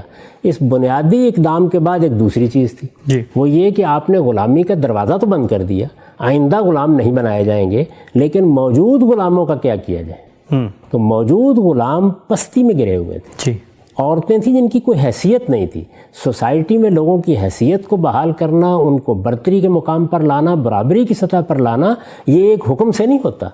آپ جانتے ہیں کہ پچھلے کئی 100 برسوں کی جدوجہد کے بعد ابھی امریکہ میں یہ چیز حاصل نہیں ہو سکی. تو رسول اللہ صلی اللہ علیہ وسلم نے بہت سے اقدامات کیے کہ جن سے ان کا درجہ بلند کیا جا سکے. انہی میں ایک بڑا اقدام اپنی پھوپھی زاد بہن کا اپنے آزاد کردہ غلام سے نکاح کرانے، یعنی ایک بڑے خاندان کی عورت کا ایک بڑے خاندان کی عورت اور ایک آزاد کردہ غلام سے آپ نے باقاعدہ اصرار کر کے شادی کرائی تاکہ غلاموں کا مرتبہ بلند ہو، سوسائٹی ان کو اچھی نگاہ سے دیکھے. اس سے کچھ مسئلے پیدا ہوئے. رسول اللہ صلی اللہ علیہ وسلم نے اصرار کیا. زینب بنت جہش آپ کی پھوپھی زاد بہن ہے، آپ نے یہ چاہا کہ وہ ایک غلام سے، آزاد کردہ غلام سے، یعنی غلام کو آپ آزاد کر دیں تو اس کی حیثیت نہیں بدل جاتی تھی. ہماری سوسائٹی میں جو پست طبقات ہوتے ہیں، میں آپ سے اپنا تجربہ بیان کر رہا ہوں، 12 ایسا ہوا ہے کہ بعض مسیحی لوگوں نے آ کے مجھ سے یہ کہا کہ ہم اسلام لانا چاہتے ہیں. کسی کی 4 بیٹیاں ہیں، کسی کی 5 بیٹیاں ہیں. آپ جانتے ہیں کہ وہ کس پس منظر میں ہوتے ہیں. سب سے بڑا مسئلہ یہ سامنے آتا تھا کہ ان کی حیثیت کیسے مسلمانوں کے اندر بحال رکھی جائے. آسان کام نہیں ہوتا. تو یہ چیز پیدا کرنے کے لیے آپ نے اپنی پھوپھی زاد بہن کو آمادہ کیا کہ وہ آپ کے آزاد کردہ غلام سے شادی کر لے. شادی ہو گئی، معاملات ٹھیک ہو گئے. لیکن اب ہوا کیا؟ ہوا یہ کہ معاشرتی اصلاحات آپ کی خواہش سے نہیں ہوتی، ان کے مابین نباہ نہیں ہو سکا. اور نباہ نہ ہونے کی بہت بڑی وجہ کیا تھی؟ یعنی خود آپ کے آزاد کردہ غلام زید بنت حارثہ، جن کا ایک بڑا مقام تھا آپ کی نگاہ میں، لیکن بہرحال وہ اس معاشرتی تمدنی معاملات میں تو اسی جگہ کھڑے تھے. وہ یہ ہمت ہی نہیں کر سکے کہ ان کو اپنی بیوی کی حیثیت دے سکے. یعنی ان کا معاملہ یہ ہے کہ ان کے بارے میں یہ معلوم ہوتا ہے، اور قرآن مجید نے بھی اس کی کم و بیش تصریح کر دی ہے، 1 سال شادی رہی، 1 سال کے دوران میں بیوی سے کوئی تعلق ہی نہیں پیدا کر سکتے. اچھا بلکہ ان کے بارے میں بعض روایتوں سے یہ معلوم ہوتا ہے کہ جب رسول اللہ صلی اللہ علیہ وسلم نے انہیں بعد میں ایک پیغام دینے کے لیے بھیجا تو وہ ان کو دیکھ کر، یعنی ان کی عظمت اور شان کے سامنے، جو عرب خواتین کا ایک خاص مقام ہوتا تھا، بات کرنے کی جسارت نہیں کر پا رہے. اچھا اس طرح کی صورتحال پیدا ہو گئی. تو آپ ظاہرہ آپ کے سامنے یہ سوال آیا بار بار کہ وہ ان کو طلاق دینا چاہتے ہیں. اب دیکھیے مسئلہ کتنا سنگین ہو گیا. ایک خاتون کو آمادہ کیا گیا کہ وہ اس غلامی کے ادارے کے معاملے میں آپ کی اصلاحات کا حصہ بنے. انہیں آمادہ کیا گیا کہ وہ شادی کریں. عرب کے معاشرے میں یہ شادی کوئی آسان کام نہیں تھا. شوہر کی حیثیت سے انہیں قبول کرنا کوئی آسان کام نہیں تھا. وہ آمادہ ہو گئیں، شادی میں نباہ نہیں ہوا، اور اب اس کے بعد ایک اور داغ اپنے ماتھے پر لگا کے واپس آ جائیں کہ ان کو طلاق دے دیجیے. یعنی پہلے انہیں آمادہ کیا گیا کہ وہ ایک غلام سے شادی کریں، اس کے بعد اب وہ غلام ان کو طلاق دے دے تو ایک آزاد کردہ غلام کی متعلقہ ہو کے واپس آ جائیں. یہ آپ سمجھ سکتے ہیں یہ بات. تو 2 مسئلے پیدا ہو گئے. ایک مسئلہ تو یہ تھا کہ اب ان کی دلداری کے لیے کیا کیا جائے. رسالت میں آپ صلی اللہ علیہ وسلم روک رہے ہیں، بار بار کہہ رہے ہیں. قرآن مجید کہتا ہے کہ آپ نے اللہ تعالیٰ کا منشا جاننے کے باوجود بھی بار بار انہیں تلقین کی کہ طلاق نہ دو. لیکن بہرحال وہ صورتحال ایسی تھی یہاں تک کہ طلاق ہو گئی. اب ان کے بارے میں یہ تاثر تھا لوگوں میں کہ وہ آپ کے منہ بولے بیٹے ہیں. یعنی چونکہ آپ بہت محبت کرتے تھے، آپ ہی کے پاس وہ رہے تھے، اور اس سے پہلے غلامی میں بھی اور اس کے بعد بھی، تو لوگوں میں یہ عام تاثر تھا کہ وہ منہ بولے بیٹے ہیں. بلکہ ان کو زید بن محمد لوگ بعض موقعوں پر کہہ دیتے تھے. عربوں میں منہ بولے بیٹے کی متعلقہ کے ساتھ شادی کا کوئی سوال ہی نہیں تھا. لیکن قرآن مجید اس رسم کو بھی ختم کر دینا چاہتا تھا. اللہ تعالیٰ کے آخری پیغمبر کی حیثیت سے یہ آپ کی ذمہ داری تھی کہ اگر کوئی غلط رسم ہے یا کوئی حرمت حلت کے معاملے میں خرابی ہے تو اس کو ہمیشہ کے لیے دور کر دیں. تو ایک طرف یہ کہ ایک خاتون کی دلداری ہونی چاہیے، دوسری طرف یہ کہ اس رسم کا خاتمہ ہونا چاہیے. رسالت میں آپ صلی اللہ علیہ وسلم تیار نہیں ہوئے، آپ گریزاں ہیں، بار بار یہ کہہ رہے ہیں. اللہ تعالیٰ نے فیصلہ سنا دیا. سورہ احزاب میں وہ فیصلہ ہے کہ آپ کیا کر رہے ہیں، آپ خدا کے پیغمبر ہیں، آپ کو اپنی ذمہ داریاں پوری کرنی ہیں. اللہ کے پیغمبر اس چیز کے لیے مجبور ہوتے ہیں کہ جو ذمہ داری ان کو دی جائے اس کو دنیا کی پرواہ کیے بغیر پورا کر دیں. اس میں ملامت کرنے والوں کی ملامت کا کیا سوال ہے؟ آپ آگے بڑھیے اور ذمہ داری کو پورا کیجئے. ہم نے آپ کا نکاح خود کر دیا. اچھا، اب آپ اندازہ کر سکتے ہیں کہ ایک پیغمبر کی ذمہ داریوں کی نوعیت کیا ہے. یعنی انتہائی گریز کے باوجود بہرحال اللہ کے اس حکم کے سامنے سر تسلیم خم کرنا پڑا آپ کو، اور یہ شادی ہو گئی. تو اس سے پہلے میں نے عرض کیا کہ 3 شادیاں وہ ہیں جو یتیموں اور بیواؤں کے مسئلے کے ذیل میں کی گئیں، اور اس میں دونوں چیزیں پیش نظر ہیں. یعنی اصلاحات کے لیے ایک خاتون کا جو معاملہ ہوا، جس طرح ان کی عزت نفس مجروح ہوئی، جس طریقے کے ایک ٹراما سے وہ گزریں، یعنی ان کے ساتھ جو معاملہ ہوا، تو اس میں ان کی دلداری مقصود ہے. اور دوسری جانب اللہ تعالیٰ کے پیش نظر یہ اصلاح ہے کہ منہ بولے بیٹے سے نکاح کے معاملے میں عملی اصلاح کر دی جائے. کیونکہ اس طرح کی چیزیں جتنی ہوتی ہیں یہ محض چند الفاظ سے ختم نہیں ہوتی، ان کی نوعیت سوسائٹی کی ٹیبوز کی ہوتی ہے. اس میں عملی اقدام ہی کرنا موضوع ہوتا ہے. دونوں چیزوں کو سامنے رکھ کر اللہ تعالیٰ نے فیصلہ سنا دیا، اور اللہ تعالیٰ کے فیصلے پر سر تسلیم خم کرتے ہوئے رسالت میں آپ صلی اللہ علیہ وسلم نے یہ شادی. یعنی یہاں بھی آپ کا انیشیٹو نہیں تھا، کوئی چیز نہیں سرے سے.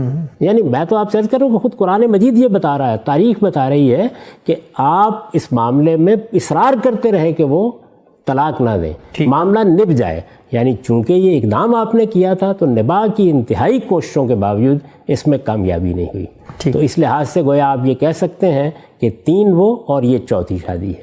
اس کے بعد پھر اللہ تعالیٰ نے اسی موقع پر ایک پورا قانون نازل کیا ہے قرآن مجید میں، اور اس میں یہ بتایا کہ پیغمبر کی حیثیت سے آپ کی کچھ ذمہ داریاں ہیں، آپ کے ساتھ کچھ معاملات متعلق ہیں، آپ نے یہاں ایک جد و جہد کی ہے. اس لیے نکاح کے معاملے میں آپ کے لیے وہ ضابطے نہیں ہوں گے جو عام لوگوں کے لیے ہیں، اور آپ آگے بڑھیں اور اس معاملے میں اب یہ سمجھ لیں کہ اس خصوصی قانون کے تحت آپ کو اور شادیاں بھی کرنی پڑ سکتی ہیں. وہ اور شادیاں کیا ہوئیں، وہ قانون کیا ہے، اس میں ظاہر ہے کہ ہم اس وقت تفصیل سے گفتگو نہیں کر سکتے. اس کے بعد پھر آپ نے 3 مزید شادیاں اس ذمہ داری کو پورا کرنے کے لیے کی ہیں جو ان خواتین سے متعلق آپ پر عائد ہوئی، جن کا ہم آگے چل کے ذکر کریں. ٹھیک، ہم سے ہمارا وقت یہاں پر ختم ہوتا ہے. رسول اللہ صلی اللہ علیہ وسلم کی شادیوں کے حوالے سے ناظرین کرام گفتگو جاری تھی. جو اعتراضات بالعموم مستشرقین کی جانب سے اٹھائے جاتے ہیں ان کا بہت تفصیل سے ہم نے تاریخ کی روشنی میں، علم اور عقل کے مسلمات کی روشنی میں جائزہ لیا اور جاننے کی کوشش کی کہ رسول اللہ صلی اللہ علیہ وسلم نے اپنی بشری حیثیت میں جو نکاح کیے وہ کون کون سے تھے، اس کا کیا پس منظر تھا، کیا سینیریو تھا، اور رسول اللہ صلی اللہ علیہ وسلم کی جو منصبی حیثیت ہے، اللہ تعالیٰ نے آپ کو ایک مشن پر مامور کیا تھا، اس کی ضروریات اور تقاضے کیا تھے، اس کے تحت آپ نے کون کون سے نکاح کیے. یہ موضوع ابھی جاری ہے، اور رسالت صلی اللہ علیہ وسلم کی شادیوں کے حوالے سے اور بھی بہت سارے سوالات ہیں جو ہم غامدی صاحب سے انشاءاللہ آئندہ نشست میں پوچھیں گے. میزبان محمد حسن الیاس کو اجازت دیجیے.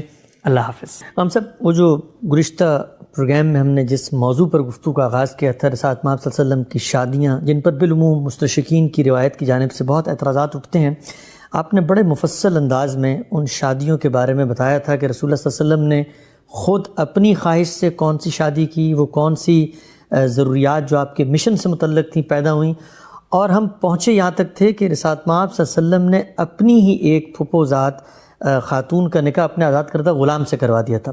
ربط کلام کے لیے میں چاہوں گا کہ آپ جو گزشتہ آپ صلی اللہ علیہ وسلم کے نکاح تھے ان کی نوعیتوں کو واضح کرتے ہوئے اس سوال کا جواب دیں لوگ عام طور پہ یہ پوچھتے ہیں، اور جب میں نے مستشرقین کے لٹریچر دیکھا تو اس میں نعوذ باللہ بہت ہی منفی انداز میں اس واقعے کو پیش کیا گیا ہے کہ آپ صلی اللہ علیہ وسلم نے گویا ایک منکوحہ خاتون جو کہ نکاح یافتہ تھیں ان سے طلاق کروا کے نعوذ باللہ کوئی نکاح کیا.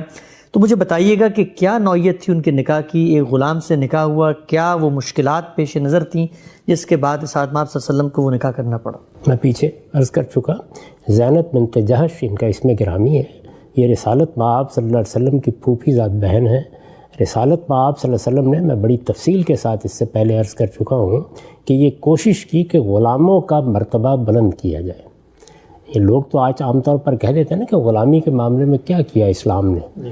تو میں نے آپ کو یہ بتایا تھا کہ اسلام نے غلامی کا دروازہ تو بند کر دیا. یہ کہہ دیا کہ آئندہ کسی جنگی قیدی کو غلام نہیں بنایا جائے گا. یہ بات سورہ محمد میں بالکل واضح طریقے سے بیان کر دی گئی ہے. غلام جہاں سے بنائے جاتے تھے وہ جنگیں ہی تھیں. اسی کو کسی حد تک جائز بھی سمجھا جاتا تھا. ابتدا بھی یہیں سے ہوئی، یعنی مختلف قبیلے جب ایک دوسرے پر حملہ آور ہو گئے تو اس میں سزا کے طور پر غلامی کا آغاز ہوا، لیکن آہستہ آہستہ ایک پورا انسٹیٹیوشن بن گیا. سینکڑوں کی تعداد میں غلام ہو گئے، ان کی منڈیاں لگ گئیں، وہ بکنے لگ گئے.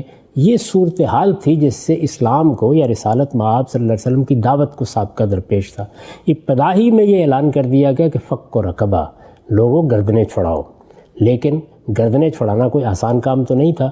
جہاں غلام بنانے پہ پابندی لگائی گئی وہاں بہت سی اصلاحات کا ڈول ڈالا گیا کہ اب یہ معاشرے میں جو لوگ موجود ہیں ان کا مرتبہ بلند کیا جائے. خاص طور پر عورتوں کا مرتبہ برابر کا ہو، یہ خاندانی عورتوں کے برابر آ کر اپنے گھر بسائیں.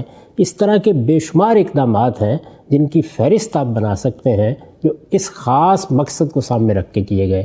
تو یہ اقدام بھی اسی چیز کو سامنے رکھ کے کیا گیا تھا.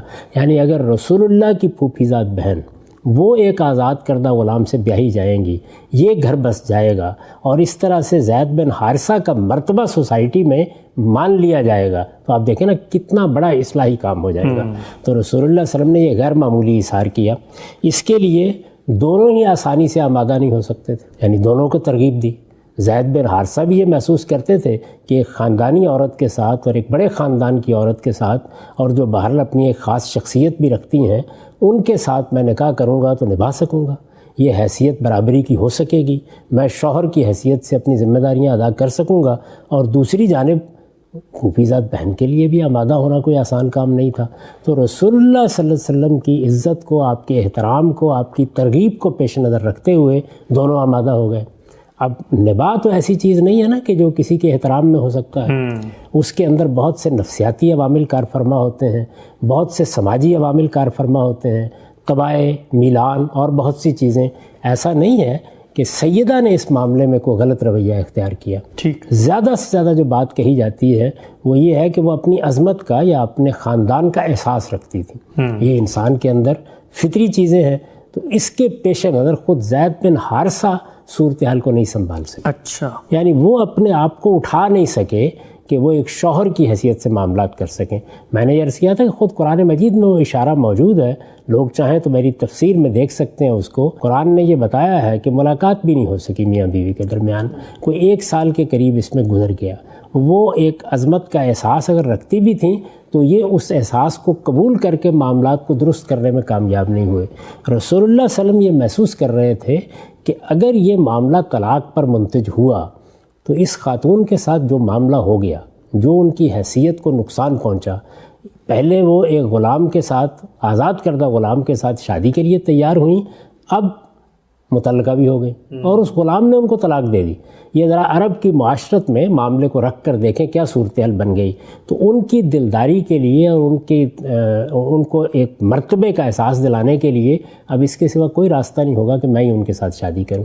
یہ صورتحال رسالت مآب صلی اللہ علیہ وسلم کے سامنے تھی، لیکن آپ چاہتے تھے کہ یہ معاملہ ایسے نہ ہو. اچھا، یعنی دل میں یہ بات آپ رکھے ہوئے تھے کہ یہ ہونا ہے اور یہی کرنا پڑنا ہے، لیکن اگر یہ آمادہ ہو جائیں، اگر یہ طلاق نہ دیں، اگر ان کے مابین موافقت ہو جائے، اگر نباہ ہو جائے تو کیا ہی کہنے ہیں. اس میں کامیابی نہیں ہوئی، یہاں تک کہ اللہ تعالیٰ نے یہ فیصلہ سنا دیا کہ یہ معاملہ تو اب اسی نتیجے کو پہنچنے والا ہے، اب آپ کو ان کے ساتھ شادی کرنی ہے اور یہ نکاح ہم نے کر دیا ہے. قرآن مجید کے الفاظ یہ ہیں، میں بھی آپ کو سنا دیتا ہوں کہ یہ فیصلہ ہم نے کر دیا ہے. اب دیکھیے اس میں دونوں چیزیں پیش نظر تھی، ان کی دلداری بھی ہونی چاہیے تھی، اللہ تعالیٰ نے بھی اس کا لحاظ کیا، رسالت مآب صلی اللہ علیہ وسلم بھی اس کی ضرورت محسوس کرتے تھے، اس سے نیچے کوئی اور بندوبست کیا جاتا تو کسی طرح بھی جو ٹھیس ان کو پہنچی تھی اس کا ازالہ نہیں ہو سکتا تھا۔ اور دوسری جانب ایک اور بڑی چیز درپیش ہو گئی، رسالت مآب صلی اللہ علیہ وسلم خاتم النبیین ہے، یہ ختم نبوت کا ذکر اسی سیاق میں آیا ہے قرآن مجید میں، کہ چونکہ آپ خاتم النبیین ہیں تو لہٰذا منہ بولے بیٹے کے معاملے میں جو یہ غلط تصور ان لوگوں کے ہاں موجود ہے اس کی اصلاح بھی آپ کے اسی اقدام سے ہوگی، پیغمبر کی حیثیت سے یہ آپ کو اصلاح کرنی ہے۔ بہت سی اصلاحات ایسی ہوتی ہیں کہ آپ محض زبان سے بات کر دیں تو سوسائٹی میں اگر کچھ چیز ٹیبو بن گئی ہوئی ہے تو لوگ آسانی سے اس کو چھوڑنے کے لیے تیار نہیں ہوتے۔ رسالت مآب صلی اللہ علیہ وسلم قیامت تک کے لیے اللہ کے پیغمبر تھے، اب کسی نئے نبی کو نہیں آنا تھا، نئے پیغمبر کو نہیں آنا تھا، نئی ہدایت آسمان سے نازل نہیں ہونی تھی، تو اس وجہ سے دونوں چیزوں کو سامنے رکھ کر یعنی ان کی دلداری بھی ہو اور دوسری جانب یہ پیغمبرانہ ذمہ داری بھی ادا کی جائے۔ رسالت مآب صلی اللہ علیہ وسلم سے یہ کہا گیا کہ آپ پریشان کیوں ہیں، آپ پیغمبر ہیں، آپ کے ذمے جو کام لگایا جائے آپ کو اسے کرنا ہے، جہاں تک لوگوں کا تعلق ہے وہ ہم جانیں اور لوگ جانیں۔ ٹھیک، تو یہ پس منظر ہے جس میں رسول اللہ صلی اللہ علیہ وسلم نے یہ شادی کی۔ اس کے بارے میں آپ کو بتا دیتا ہوں کہ میں نے اپنی کتاب مقامات میں جہاں ازواج مطہرات پر یہ ساری بحث کی ہے وہاں کس طرح اس کو بیان کیا ہے۔ جی، تو میں نے یہ لکھا ہے کہ قرآن نے غلامی کو ختم کرنے اور معاشرے میں غلاموں کا مرتبہ بڑھانے کے لیے ہدایات دیں تو ان پر عمل کا نمونہ پیش کرنے کے لیے آپ نے اپنی پھوپھی زاد بہن سیدہ زینب بنت جہش کا نکاح اپنے آزاد کرتا غلام اور منہ بولے بیٹے، یعنی یہ لوگوں نے کیا رکھا ہوا تھا کہ منہ بولے بیٹے ہیں، منہ بولے بیٹے زید رضی اللہ عنہ سے کرا دیا۔ یہ بڑا غیر معمولی اور دور رس نتائج کا حامل اقدام تھا۔ وہ لوگ جو معاشرے کی اصلاح کرنے اٹھتے ہیں، وہ پیغمبر جو پیغمبرانہ ہدایت لے کے آتے ہیں، ان کا معاملہ میرا اور آپ کا نہیں ہوتا، مگر بدقسمتی سے دونوں میں نبھا نہیں ہو سکا اور زید نے انہیں طلاق دینے کا فیصلہ کر لیا۔ سیدہ کے لیے یہ بڑے صدمے کی بات تھی، اس لیے کہ پہلے ایک معاشرتی اصلاح کے لیے انہوں نے ایک آزاد کردہ غلام سے بیاہ جانا قبول کیا اور پھر متعلقہ بھی ہو گئی۔ چنانچہ ان کی دلداری، یہ دیکھیے پہلا مقصد ہے، اور متبنہ کی بیوی سے نکاح کی حرمت کے جاہلی تصور کو بالکل ختم کر دینے کے لیے اللہ تعالیٰ نے آپ کو حکم دیا کہ آپ سیدہ سے خود نکاح کر لیں، گراں حالے کہ اس وقت 4 بیویاں پہلے سے آپ کے نکاح میں تھیں۔ اس پر جو لوگ معترض ہو سکتے تھے ان کی تنبیہ کے لیے فرمایا کہ آپ خاتم النبیین ہیں، لہٰذا یہ اصلاح آپ ہی کو کرنی ہے، آپ کے بعد کوئی دوسرا اس کے لیے آنے والا نہیں ہے۔ سیدہ اور ان کے شوہر کے درمیان جو صورتحال پیدا ہو گئی تھی اس میں آپ خود بھی محسوس کرتے تھے کہ یہی کرنا پڑے گا، لیکن اسے ظاہر نہیں کر رہے تھے۔ اللہ تعالیٰ نے یہ بات کھول دی اور آپ کو توجہ دلائی کہ اللہ کے پیغمبر اپنی منصبی ذمہ داریوں کے معاملے میں لوگوں کے رد عمل کی پرواہ نہیں کرتے، لہٰذا سیدہ کے ساتھ آپ کے نکاح کا اعلان خود اللہ تعالیٰ کی طرف سے قرآن مجید میں کر دیا گیا۔ اس سے آپ اندازہ کر سکتے ہیں کہ معاملہ کیا تھا۔ اب دیکھیے آیات یہ ہے، وَإِسْتَقُولُ لِلَّذِي أَنْعَمَ اللَّهُ عَلَيْهِ وَأَنْعَمْتَ عَلَيْهِ أَمْسِكْ عَلَيْكَ زَوْجَكَ وَاتَّقِ اللَّهَ وَتُخْفِي فِي نَفْسِكَ مَا اللَّهُ مُبْدِيهِ وَتَخْشَى النَّاسَ وَاللَّهُ أَحَقُّ أَنْ تَخْشَاهُ فَلَمَّا قَضَىٰ زَيْدٌ مِّنْهُمْ وَطَرًا زَوَّجْنَاكَهَا لِكَيْ لَا يَكُونَ عَلَى الْمُؤْمِنِينَ حَرَجٌ فِي أَزْوَاجِ أَدْعِيَائِهِمْ إِذَا قَضَوْا مِنْهُنَّ وَطَرًا وَكَانَ أَمْرُ اللَّهِ مَفْعُولًا۔ یہ سورہ احزاب کی 37 آیت ہے۔ ٹھیک، اور یاد کرو اے پیغمبر جب تم اس شخص سے بار بار کہہ رہے تھے جس پر اللہ نے بھی انعام کیا اور تم نے بھی انعام کیا تھا کہ اپنی بیوی کو نہ چھوڑو، یعنی رسول اللہ صلی اللہ علیہ وسلم کی شدید خواہش بیان کی ہے کہ طلاق نہ ہو، اور اللہ سے ڈرو اور اپنے دل میں وہ بات چھپائے ہوئے تھے جسے اللہ کھولنے والا تھا، یعنی آپ خیال کر رہے تھے کہ اگر انہوں نے طلاق دی تو مجھے ہی آگے بڑھ کے یہ کام کرنا ہوگا اور یہ بہت سے اعتراضات کا ہدف بن جائے گا۔ یہ بنا بھی اس موقع کے اوپر، لیکن اللہ چاہتا تھا کہ یہ معاملہ کھل جائے۔ فرمایا ہے کہ اور لوگوں سے ڈر رہے تھے، درا حالے کہ اللہ زیادہ حقدار ہے کہ تم اس سے ڈرو۔ چنانچہ جب زید نے اس خاتون سے اپنا تعلق توڑ لیا تو ہم نے تمہیں اس سے بیاہ دیا، اس لیے کہ مسلمانوں پر اپنے منہ بولے بیٹوں کے معاملے میں کوئی تنگی نہ رہے جب وہ ان سے تعلق توڑ چکے ہوں، اور اللہ کا یہ حکم تو عمل میں آنا ہی تھا۔ اچھا، ہونا ہی تھا یہ، یعنی اللہ تعالیٰ نے جو شریعت دی ہے، جو ذمہ داری دی ہے، جو پیغام آپ کو دیا ہے، جو کام آپ کو کرنا ہے وہ ہر حال میں ہونا ہے، اس کو روکا نہیں جا سکتا۔ اور اس کی دلیل یہ بیان کی ہے کہ محمد الرسول اللہ صرف محمد الرسول اللہ نہیں ہے، وہ خاتم النبیین بھی ہے، نبوت کا سلسلہ ختم ہو رہا ہے۔ تو بتانا یہ مقصود تھا کہ یہ جو شادیاں اب ہو رہی ہیں، یعنی پہلے یتیموں اور بیواؤں کے پس منظر میں یہ ہدایت کی گئی، اللہ تعالیٰ نے خود ترغیب دی، آپ نے آگے بڑھ کے اپنے آپ کو پیش کیا اور باقی صحابہ نے بھی اپنی اپنی ذمہ داری ادا کی۔ اب یہ معاملہ خصوصی ہو گیا کیونکہ شادی آپ نے کروائی تھی، ان کو جو صدمہ پہنچا تھا وہ آپ ہی کے ایک اقدام کے نتیجے میں پہنچا تھا، اور ان کی یہ حیثیت اگر بحال ہو سکتی تھی اور اس صدمے کا ازالہ ہو سکتا تھا تو رسالت مآب صلی اللہ علیہ وسلم کے اس اقدام ہی سے ہو سکتا تھا۔ اور دوسری چیز یہ کہ منہ بولے بیٹے کی بیوی سے نکاح کا معاملہ بھی واضح ہو جائے، بالکل، تو دونوں چیزوں کو سامنے رکھ کے یہ کر دیا گیا۔ یہ ان کا معاملہ ہے۔ اس میں اگر کوئی چیز باقی رہ گئی ہے تو میں عرض کر دوں، اس کے بعد پھر ہم اگلے مرحلے کی طرف جاتے ہیں۔ یعنی یہ موقع ہے کہ جس میں 4 بیویاں پہلے سے آپ کے نکاح میں تھیں، ٹھیک، اس لیے اللہ تعالیٰ کو نکاح کا اعلان بھی خود کرنے کی ضرورت محسوس ہوئی، اور اس کے ساتھ وہ ضابطہ جو آگے زیر بحث آئے گا جس میں آپ سے متعلق نکاح کے معاملے میں ایک نیا قانون دیا گیا، ٹھیک، کچھ چیزوں پر پابندی اٹھائی گئی اور کچھ چیزوں کے معاملے میں مزید پابندیاں لگا دی گئیں۔ ٹھیک۔ ہم صاحب ربط کلام کے لیے میں صرف یہاں پر یاد دہانی کے طور پہ یہ عرض کروں کہ رسول اللہ کا پہلا نکاح سیدہ خدیجہ سے ہوا، اس کے بعد سودا بنت زمع اور سیدہ عائشہ کے ساتھ آپ نے اس کا پس منظر بتایا تھا۔ پھر آپ نے بتایا کہ احد کا معرکہ ہوا اور اس کے اندر بڑی تعداد میں بچیاں یتیم ہو گئیں، عورتیں بیوہ ہو گئیں، 3 نکاح اس موقع پر ہوئے، اور یہ ایک نکاح ہے جس کا پس منظر اور حکمت آپ نے بیان کی۔ اس کے علاوہ کتنے نکاح ہیں رسالت مآب صلی اللہ علیہ وسلم کے جو اس کے بعد ہوئے اور ان کی کیا نوعیت؟ بحثیت مجموعی 11 ہے نا، 3 تو میں نے آپ سے عرض کر دیا کہ آپ نے اپنے ذاتی تقاضوں کے لحاظ سے کیے، ٹھیک، یعنی سیدہ خدیجہ سے نکاح کیا، 25 سال کی عمر میں کیا، وہ دنیا سے رخصت ہو گئیں تو سودا بنت زمع کو آپ گھر میں لے آئے۔ اس موقع کی تفصیلات میں اس سے پہلے بتا چکا ہوں کہ سیدہ عائشہ کو بھی پیغام دے دیا گیا تھا، ان کی رخصتی کا معاملہ مدینہ آنے کے بعد ہوا اور کس طرح ہوا وہ بھی عرض کر چکا ہوں۔ جی۔ اس موقع پر بھی رسالت مآب صلی اللہ علیہ وسلم نے سیدہ سودا کو اس بات کا حق دیا کہ وہ چاہیں تو آپ انہیں علیحدہ کر دیتے ہیں، ٹھیک، تاکہ انہیں کسی سوچ سے واسطہ نہ پڑے۔ تو یہ سارا پس منظر آپ کے ذاتی نکاحوں کا تھا۔ اس میں ادنا درجے میں بھی آپ دیکھ سکتے ہیں کہ کسی خواہش نفس کا کوئی سوال ہی نہیں ہے، اتنا ہی دائرہ ہے جس کے اندر کوئی چیز بھی آپ انگلی رکھ کے نہیں بتا سکتے کہ قابل اعتراض ہے۔ ٹھیک۔ اس کے بعد میں نے یہ گزارش کی تھی کہ اب آپ کی اجتماعی ذمہ داریاں شروع ہو گئیں۔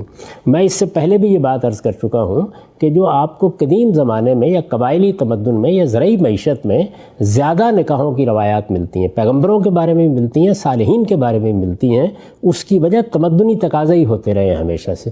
اس میں خاص طور پر میں نے قبائلی معاشرت کے بارے میں یہ عرض کیا تھا کہ وہاں آدمی کے لیے جینے کی اس کے سوا کوئی صورت ہی نہیں تھی کہ اس کے دائیں بائیں اس کے بیٹے 25-30 کی تعداد میں کھڑے ہوں۔ یہی اس کی عظمت تھی، یہی اس کا وقار تھا، اور ظاہر ہے کہ ایک عورت پر تو اس کی ذمہ داری نہیں ڈالی جا سکتی۔ تو تمدنی ضرورتیں، معاشی ضرورتیں، معاشرتی ضرورتیں، سماجی ضرورتیں، یہ باعث بنتی رہی ہیں تعدد ازواج کا۔ ہم اصل میں حاضر میں کھڑے ہو جاتے ہیں، آج کے حالات کو دیکھتے ہیں اور ماضی پر تبصرہ شروع کر دیتے ہیں۔ ماضی کو ماضی کے اندر کھڑے ہو کے سمجھنا چاہیے کہ اس میں کیا مسائل پیش آتے ہیں، کس طرح پیش آتے ہیں، ان سے نمٹنے کے کیا طریقے ہوتے ہیں۔ یہ آپ کے علم میں ہے کہ مغربی ملکوں میں لوگوں نے قانون سازی کی، جی، اور اس قانون سازی میں طلاق دینے کے معاملے کو شادی کرنے کے معاملے میں بڑی مشکلات پیدا کر دی گئی۔ جی، جب مشکلات پیدا کر دی گئی تو آپ دیکھیے کہ لوگوں نے یہاں بوائے فرینڈ گرل فرینڈ کا ایک پورا انسٹیٹیوشن قائم کر ڈالا۔ ایسے ہی ہوتا ہے نا۔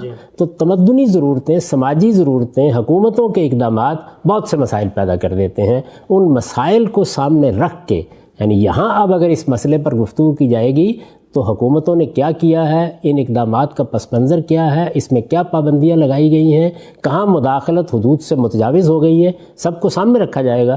تو میں یہ عرض کر رہا ہوں کہ جس طرح تمدنی ضرورتیں تعدد ازواج کا باعث بنی، اسی طرح رسالت مآب صلی اللہ علیہ وسلم کی خصوصی ذمہ داریاں اس کا باعث بن گئیں۔ ٹھیک، اس ذمہ داری میں وہ ایک مرحلہ تھا کہ جب عام لوگوں کو بھی ترغیب دی گئی اور رسالت مآب صلی اللہ علیہ وسلم نے بھی اللہ تعالیٰ کی اس بات پر لبیک کہی کہ آپ ان یتیموں کی سرپرستی کے لیے، بیواؤں کی سرپرستی کے لیے ان کے ساتھ نکاح کر لیں، 2-2 3-3 4-4۔ اپنی بیویاں ہوتے ہوئے یہ آسان کام نہیں تھا، بڑی ذمہ داری اٹھانے کا معاملہ تھا۔ ان کے بچے تھے، ان کی سرپرستی کرنی تھی۔ یعنی اس موقع پر بھی یہ نہیں کہ کنواری لڑکیاں جن کے ساتھ شادیاں کی جا رہی ہیں. اس کے بعد یہ مرحلہ شروع ہوا اور اس میں زینب بنت جہش کا معاملہ ہم نے وضاحت کے ساتھ سمجھ لیا. میں نے آپ سے عرض کیا ہے کہ اس وقت یہ ضرورت محسوس ہوئی کہ رسالت مآب صلی اللہ علیہ وسلم کی دعوت، آپ کے پیغام، آپ نے جو کام وہاں کیا ہے، آپ کی وجہ سے دینونت برپا ہوئی ہے، اس میں جو جنگ کے واقعات پیش آئے ہیں، اس میں لوگوں کو ہجرت کرنا پڑی ہے، لوگوں کو صدمے پہنچے ہیں، خواتین پر بہت سے برے حالات گزرے ہیں، ان سب کو پس منظر میں رکھتے ہوئے رسول اللہ صلی اللہ علیہ وسلم کے لیے نکاح و طلاق کا ایک خصوصی ضابطہ بیان کیا جائے. اچھا، یہ یہ ضابطہ سورہ احزاب میں بیان ہوا ہے. اچھا، یعنی آپ یہ دیکھیے کہ پیغمبرانہ ذمہ داریوں کو ادا کرنے کے لیے کیا ضرورت پیش آ گئی ہے، اور اس میں اس ضابطے میں پھر کیا باتیں کہی گئیں. یعنی اس میں یہ بتایا گیا کہ فلاں فلاں پابندیاں جو عام لوگوں پر ہیں، مثلا عام لوگ ایک خاص تعداد سے آگے نہیں جا سکتے، یہ پابندی آپ سے اٹھا دی گئی. اسی طرح عام لوگوں کے لیے عدل کرنے کی بہت سی ذمہ داریاں ہیں، ان سے بھی آپ کو بری کر دیا گیا. یہ آپ دیکھیں گے آگے. لیکن ایک بہت بڑی پابندی لگا دی گئی، اور وہ یہ کہ یہ خواتین جن کے ساتھ آپ نے شادی اللہ تعالیٰ کے ایما سے کی ہے یا اللہ کے حکم پر کی ہے، جن کی ایک خاص حیثیت ہے، اس حیثیت سے یہ آپ کے نکاح میں آئی ہیں، اب آپ ان کو طلاق دے کے ان کی جگہ کو اور بیوی لا ہی نہیں سکتے. اچھا، پابندی بھی لگا دی. جبکہ ہمارے لیے اس میں بہت آسانی موجود ہے. آپ یہ دیکھیے کہ قرآن مجید نے سورہ احزاب میں اس کو کس طریقے سے یہ بیان کیا ہے، یعنی پورا کا پورا ضابطہ جو ہے اس کو کس طریقے سے بیان کیا ہے. میں نے اس کا خلاصہ کر کے بیان کر دیا. یہ اعلان ہوا. کون سا اعلان ہوا؟ یعنی سیدہ زینب بنت جہش کا نکاح اللہ تعالیٰ نے رسول اللہ صلی اللہ علیہ وسلم کے ساتھ کر دیا. اس کی وجہ میں بیان کر چکا. یہ اعلان ہوا تو اس کے ساتھ ہی رسول اللہ صلی اللہ علیہ وسلم کے لیے نکاح و طلاق کا ایک مفصل ضابطہ بھی اللہ تعالیٰ نے اسی سورہ میں بیان کر دیا، سورہ احزاب میں. ٹھیک. جس میں تعدد ازواج کے وہ شرائط تو اٹھا دیے گئے جو عام مسلمانوں پر عائد کیے گئے تھے. یعنی جب اس طرح کی ضرورت پیش آ گئی، اور یہ ضرورت بھی اس دنیا میں آخری مرتبہ پیش آنی تھی. ٹھیک. یعنی پیغمبروں کا سلسلہ ختم کیا جا رہا تھا. ایک پیغمبر کی دعوت جس کے ساتھ بہت سے دوسرے حوادث و واقعات وابستہ ہو گئے تھے، ایک قیامت صغریٰ برپا ہوئی. صحابہ کرام میدان میں نکلے، جزیرہ نما عرب میں ایک جہاد و قتال کا معرکہ گرم ہوا. ہجرت کے بہت سے مواقع پیش آئے، پہلے حبشہ کی طرف ہجرت، پھر مدینہ کی طرف ہجرت. ان تمام معاملات کو سامنے رکھ کر اللہ تعالیٰ نے یہ ضابطہ رسالت مآب صلی اللہ علیہ وسلم کے لیے بیان فرمایا. یعنی وہ شرائط تو اٹھا دیے گئے جو عام مسلمانوں پر عائد کیے گئے تھے، لیکن اس کے ساتھ بعض ایسی پابندیاں آپ پر عائد کر دی گئیں جو عام مسلمانوں کے لیے نہیں ہیں. یہ ضابطہ سورہ احزاب کی آیات 50 سے 52 میں بیان ہوا ہے. اچھا. اور جن نکات پر مبنی ہے وہ یہ ہے، میں نے خلاصہ کر دیا اس کا. اولاً پہلی بات اللہ تعالیٰ نے یہ فرمائی کہ سیدہ زینب سے نکاح کے بعد بھی اگر آپ چاہیں تو درج ذیل 3 مقاصد کے لیے مزید نکاح کر سکتے ہیں. اچھا. یعنی یہ کوئی عام اجازت نہیں ہے، درج ذیل مقاصد کے لیے. اچھا. کچھ مقاصد ہیں جن کو سامنے رکھ کر آپ کے لیے اس ضابطے کا اعلان کیا گیا. اور یہ قرآن نے صراحت سے بیان کیا. یہ قرآن مجید نے بیان کیا، میں اس کا خلاصہ آپ کو بتا رہا ہوں. درج ذیل 3 مقاصد کے لیے مزید نکاح کر سکتے ہیں. وہ مقاصد کیا ہے؟ اولاً ان خاندانی عورتوں کی عزت افزائی کے لیے جو آپ کے کسی جنگی اقدام کے نتیجے میں قیدی بن کر آپ کے قبضے میں آ جائے. اچھا.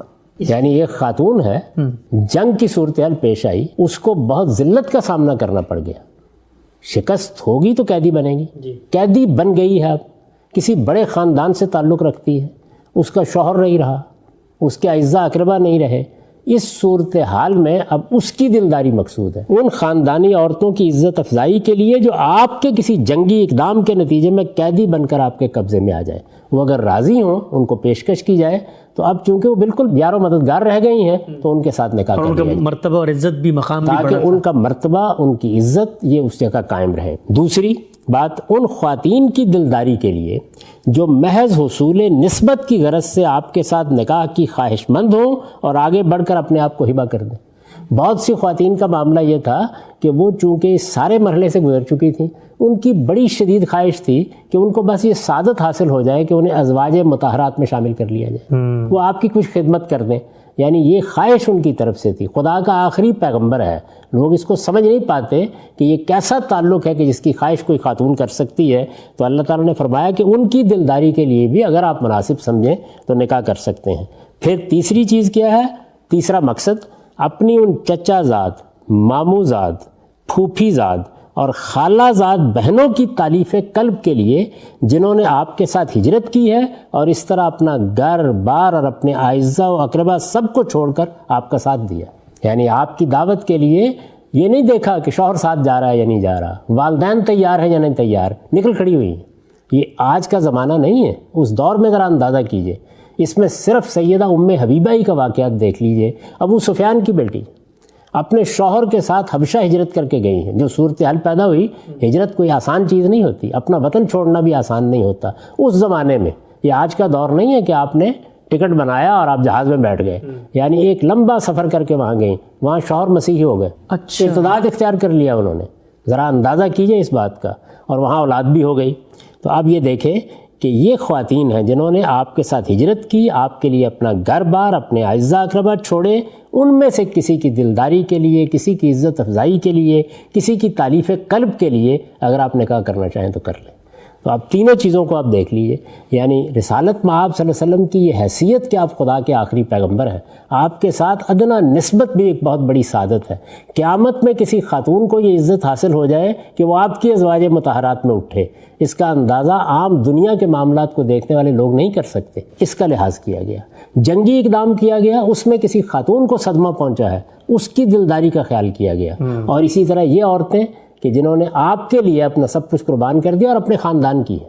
ٹھیک. یعنی آپ دیکھیں اس میں گنوایا ہے, چچا زاد ہیں, مامو زاد ہیں, پھوپھی زاد ہیں, خالہ زاد, اس خاندان سے تعلق رکھتی ہیں. قریبی تعلق کے باوجود انہوں نے یہ مصیبت اٹھائی ہے, ہجرت کی ہے, یہ سارے معاملات جھیلے ہیں, جنگ کی مصیبتیں برداشت کی ہیں. ان کو اگر آپ اپنے نکاح میں لانا چاہیں تو لے آئیں. اچھا, پھر اس کے بعد مزید کیا بتایا گیا؟ یہ بتایا گیا کہ یہ نکاح چونکہ ایک دینی ذمہ داری کو پورا کرنے کے لیے کیے جائیں گے. یعنی نہ اس میں کوئی اپنی ذاتی خواہش شامل ہے, نہ ذاتی ضرورت شامل ہے, نہ کوئی خواہش نفس کی تسکین مقصود ہے. اللہ تعالیٰ ایک ذمہ داری ڈال رہے ہیں. یہ نکاح چونکہ ایک دینی ذمہ داری پوری کرنے کے لیے کیے جائیں گے, اس لیے اپنی بیویوں کے ساتھ بالکل یکساں تعلق رکھنے کی ذمہ داری آپ پر عائد نہیں ہوتی. یعنی اللہ تعالیٰ نے چونکہ پابند کیا ہے مجھے اور آپ کو کہ اگر ہم ایک سے زیادہ شادی کریں تو یکساں تعلق رکھیں.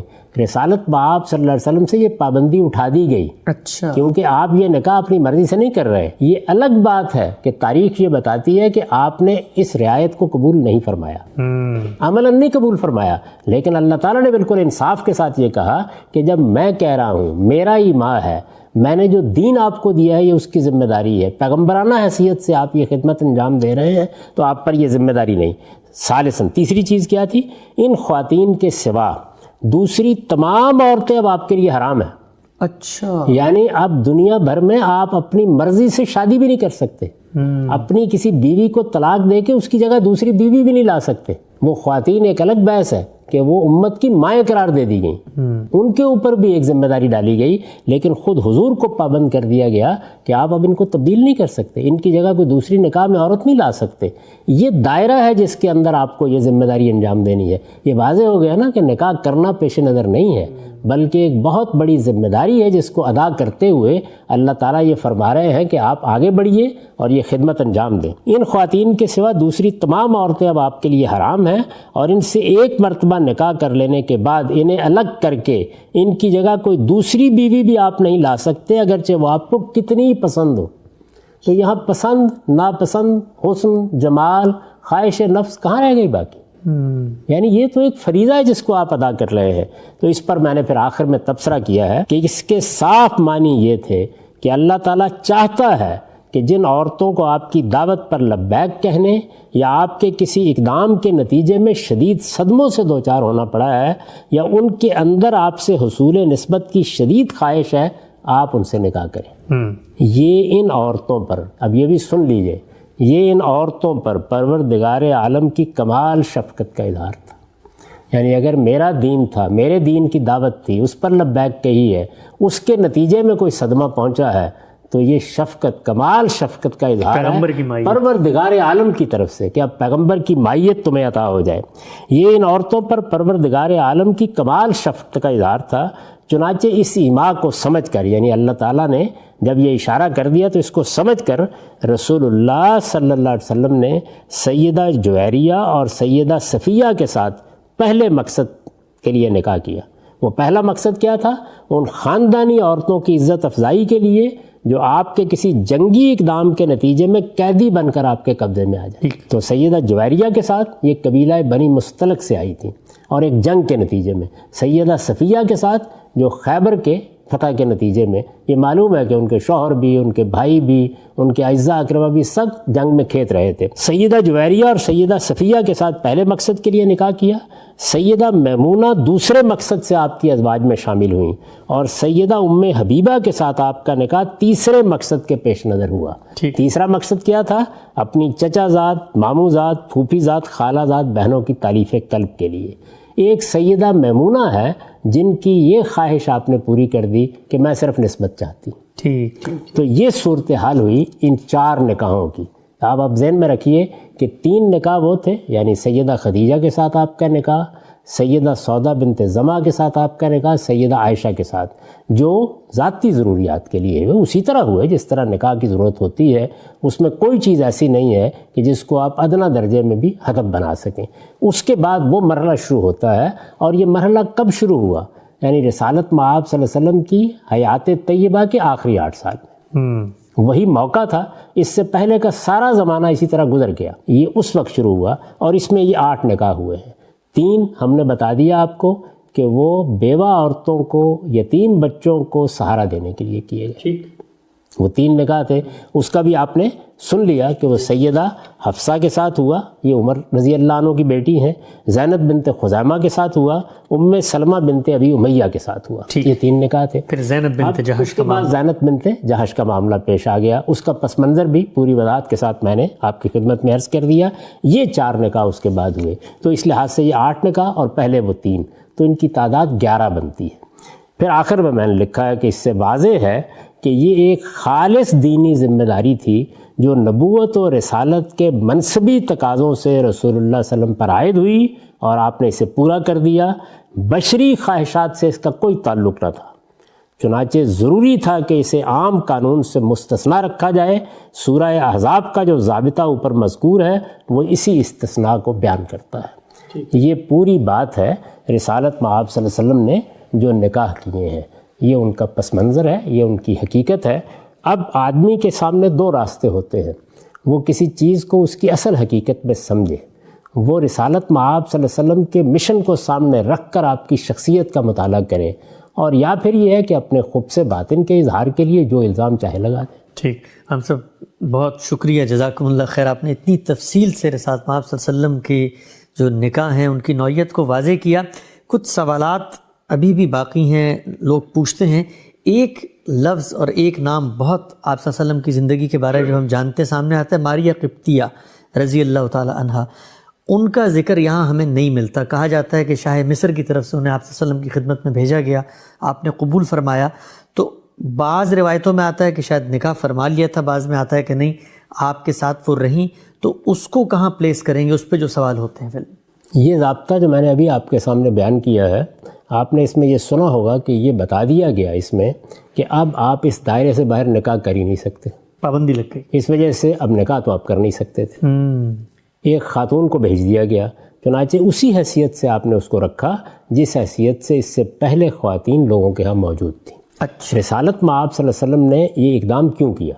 اس لیے یہ اقدام کیا گیا تاکہ ایک جانب غلامی پر پابندی لگائی جا رہی ہے، دوسری جانب غلاموں کے ساتھ کیا سلوک کرنا چاہیے، ان کو گھروں میں کیسے رکھنا چاہیے، ان کو کیسے عزت دینی چاہیے، باوجود اس کے کہ غلامی کا داغ ان کی پیشانی پر لگا ہوا ہے اور یہ معاشرے نے لگا دیا ہے، لیکن ہم ان کو کس حد تک اوپر اٹھا سکتے ہیں. تو یہ چیز ہے جس کا لحاظ کرتے ہوئے رسول اللہ صلی اللہ علیہ وسلم نے اپنے ہی پاس رکھا اور لوگوں کے سامنے ایک بہترین نمونہ پیش کیا تاکہ یہ معلوم ہو کہ عزت کیسے دی جاتی ہے، وقار کس طرح ملحوظ رکھا جاتا ہے، اور کیسے ایک خاتون کو اسی درجے میں لے آیا جاتا ہے. یعنی نکاح کیا ہے؟ 2 بول پڑھنے تھے نا، اس کے سوا کچھ نہیں تھا. پھر ایک دوسری مشکل بھی تھی، یعنی ایک طرف تو اللہ تعالیٰ نے جو قانون بنا دیا اس کی خلاف ورزی نہیں ہو سکتی تھی.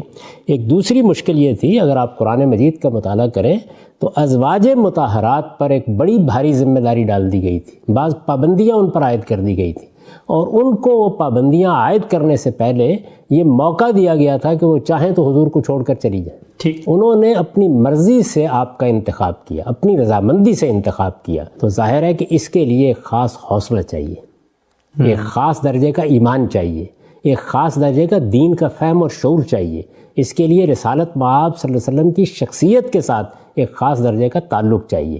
اور یہ سب کیوں کیا گیا تھا؟ اس لیے کیا گیا تھا کہ آپ کے گھرانے کو اسکینڈلائز کرنے کی کوششیں ہو رہی تھیں. اس کے پس منظر پر میں نے بڑی تفصیلی گفتگو کی ہے جب حجاب کے احکام پر ہم نے اعتراضات کا جواب دیا ہے.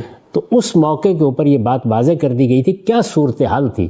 تو ظاہر ہے کہ اگر ان کو ازواج مطہرات میں شامل کر لیا جاتا تو وہ سارے خدشات موجود تھے کہ جن کی وجہ سے ان پر حجاب کی پابندیاں بھی عائد ہوئیں، جن کی وجہ سے ان کو تخیر کا موقع بھی دیا گیا. یہ کسی طرح موضوع نہیں تھا.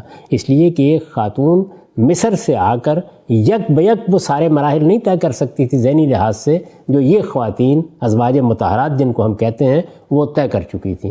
تو یہ سارا پس منظر ہے کہ جس میں آپ نے پھر ان کے ساتھ شادی نہیں کی. ٹھیک. ہم سب کچھ لوگ یہ بھی کہتے ہیں جو اعتراض کرتے ہیں کہ کیا یہ ممکن نہیں تھا کہ اگر شاہ مصر کی طرف سے اس طرح کا کوئی تحفہ بھیجا گیا ہے تو رسالت مآب صلی اللہ علیہ وسلم اس کو قبول کرنے سے انکار کرتے اور رد کر دیتے؟ دو خواتین تھیں، آپ نے یعنی قبول کرنے سے انکار کر دیتے. یہ تو اس وقت کی معاشرت کے لحاظ سے ایک بڑی بیہودہ بات ہوتی، یعنی اس کے بڑے برے اثرات ہوتے. آپ نے ظاہر ہے کہ دعوت پہنچائی تھی لوگوں کو، کسی کی تحفے کو آپ کیسے قبول کرنے سے انکار کر سکتے ہیں؟ لیکن آپ نے ایک خاتون کو کچھ دوسرے صحابہ کو دے دیا اور ان کو اپنے پاس رکھا. اس سے ظاہر ہے کہ تحفے کی قدر افزائی کا پیغام بھی مل گیا اور دوسری جانب یہ روایت قائم کرنے کا موقع بھی مل گیا کہ اب کیا اسوہ ہوگا کہ اگر آپ کے ہاں کوئی اس طرح کی خاتون موجود ہے تو آپ اس کو عزت کس طرح دیں گے، اس کو مقام اور مرتبے کو کیسے ملحوظ رکھیں گے، ازواج کے ہوتے ہوئے اس کے ساتھ معاملہ کیسے کریں گے، اور یہ ساری چیزیں جتنی بھی ہیں ان میں دوسرے صحابہ کو کس طرح آپ کے نمونے کو سامنے رکھ کے عمل کرنا ہے. آپ ذہن میں رکھیے کہ دو کام بیک وقت ہو رہے ہیں. یعنی ایک جانب غلامی پر پابندی لگائی جا رہی ہے کہ آئندہ غلام نہیں بنایا جائے گا، دوسری جانب جو غلام بن چکی ہیں خواتین یا مرد غلام بن چکے ہیں ان کے مرتبے کو بلند کرنے کا کام ہو رہا ہے. تو مرتبے کو بلند کرنے کا اس سے بہترین طریقہ اور کیا ہو سکتا تھا کہ رسالت مآب صلی اللہ علیہ وسلم خود یہ عزت بخشے، خود یہ مقام دیں ان کو. تو آپ نے ایسا ہی کیا. اصل میں یہ آج کے زمانے میں کھڑے ہو کر ماضی کا جائزہ لینا ہے. اس وقت کی صورتحال کیا تھی، اس میں ان خواتین کی ذہنیت کیا بن جاتی تھی، ان کا پس منظر کیا ہوتا تھا، ان سب چیزوں کا لحاظ کر کے آپ نے یہ فیصلہ کیا اور بالکل صحیح اصول پر فیصلہ کیا. ٹھیک. ہم سب رسالت مآب صلی اللہ علیہ وسلم کے جو نکاح ہیں، آپ کی جو شادیاں ہیں، اس پر ہم تفصیل سے آپ سے جان رہے ہیں، جو سوالات بالعموم پیش کی جاتے ہیں. ایک اعتراض جو آخر میں چاہوں گا اس پر آپ اظہار خیال کریں، اور وہ اعتراض جب سامنے آتا ہے تو ہم دیکھتے ہیں کہ مسلمانوں کی جو اپنی علمی روایت ہے وہ ایک طریقے سے اس کی تائید یا تصویب کر رہی ہوتی ہے. سیدہ عائشہ سے رسول اللہ صلی اللہ علیہ وسلم کا نکاح کہا جاتا ہے کہ آپ کی عمر شاید 9 سال تھی، بعض روایتوں میں کہتے ہیں کہ اس سے بھی کم تھی.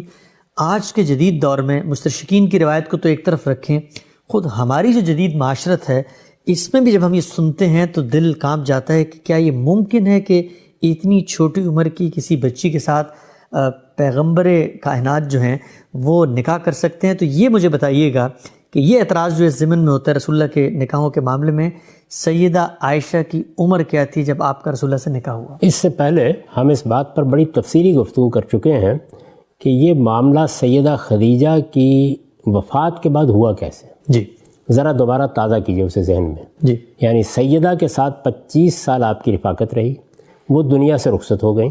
اس وقت آپ کی عمر 50 سال کے قریب تھی، آپ کے گھر میں بچیاں بھی موجود تھیں. اس موقع پر ایک خاتون نے، اس سے پچھلی نشست میں ہم نے بڑی تفصیل سے ذکر کیا تھا، سیدہ خولہ نے آپ کو یہ کہا کہ میں یہ محسوس کرتی ہوں کہ جب سے خدیجہ دنیا سے رخصت ہوئی ہے آپ کچھ محتاج سے ہو کے رہ گئے ہیں. یہ موضوع نہیں کہ میں آپ کے لیے کہیں پیغام دوں کہ آپ شادی کر لیں. اب یہ دیکھیے کہ یہ گفتگو ذرا ذہن میں رکھیے گا. جی. ایک خاتون، عام طور پر بزرگ خواتین ہوتی ہیں، معاملات کو سمجھتی ہیں. ہمارے ہاں دیہات میں یہی روایت ہوتی ہے کہ وہ اس طرح کا ذکر کریں گی. وہ کیا کہہ رہی ہیں کہ آپ پر گھر در کے معاملات کی ذمہ داری بھی ہے، آپ کو خود بھی اس کی ضرورت محسوس ہوتی ہوگی، سیدہ کی رفاقت سے محرومی کا صدمہ بھی ہے. اس صورتحال میں آپ کے گھر کو آباد کرنے کے لیے کیا یہ موضوع نہیں ہوگا کہ میں آپ کی طرف سے کسی کو پیغام دوں؟ رسالت مآب صلی اللہ علیہ وسلم نے اپنی طرف سے کسی خواہش کا اظہار کیا نہیں. آپ نے یہ پوچھا کہ کیا کوئی رشتہ ہے. یہ آپ ابن سعد کو، جو سب سے پہلی تاریخ کی کتاب ہے ہمارے ہاں، یعنی جس میں سیرت کا ایک پورا باب بھی ہے، آپ اس کو نکال کے پڑھیے اور پھر یہ دیکھیے کہ اس میں کیا گفتگو ہو رہی ہے. یعنی رسول اللہ صلی اللہ علیہ وسلم ان سے کہتے ہیں کہ کیا کوئی رشتہ ہے. وہ جواب میں یہ کہتی ہیں کہ دونوں ہیں، یعنی کماری بھی ہے اور شوہر دیدہ بھی ہے۔ ٹھیک، شوہر دیدہ کون ہے؟ سیدہ سودا بنت زمع، 50 سال کی ایک بیوہ خاتون ہے۔ کماری کون ہے؟ آپ کے دوست، آپ کے بھائی صدیق رضی اللہ عنہ کی بیٹی سیدہ عائشہ۔ اس خاتون کے بارے میں جو یہ بات کر رہی ہے، آپ سمجھتے ہیں کہ اس کا ذہنی توازن ٹھیک تھا؟ اس نے یہ بات بقائمی ہوش و حواس کہی ہے جی، کہ 6 سال کی ایک بچی کو آپ گھر میں لے آئیں، جبکہ بچیاں گھر میں ہیں، انہیں کو سنبھالنا ہے۔ آپ باور کرتے ہیں یہ بات؟ یعنی یہ وہ کہہ سکتی ہے؟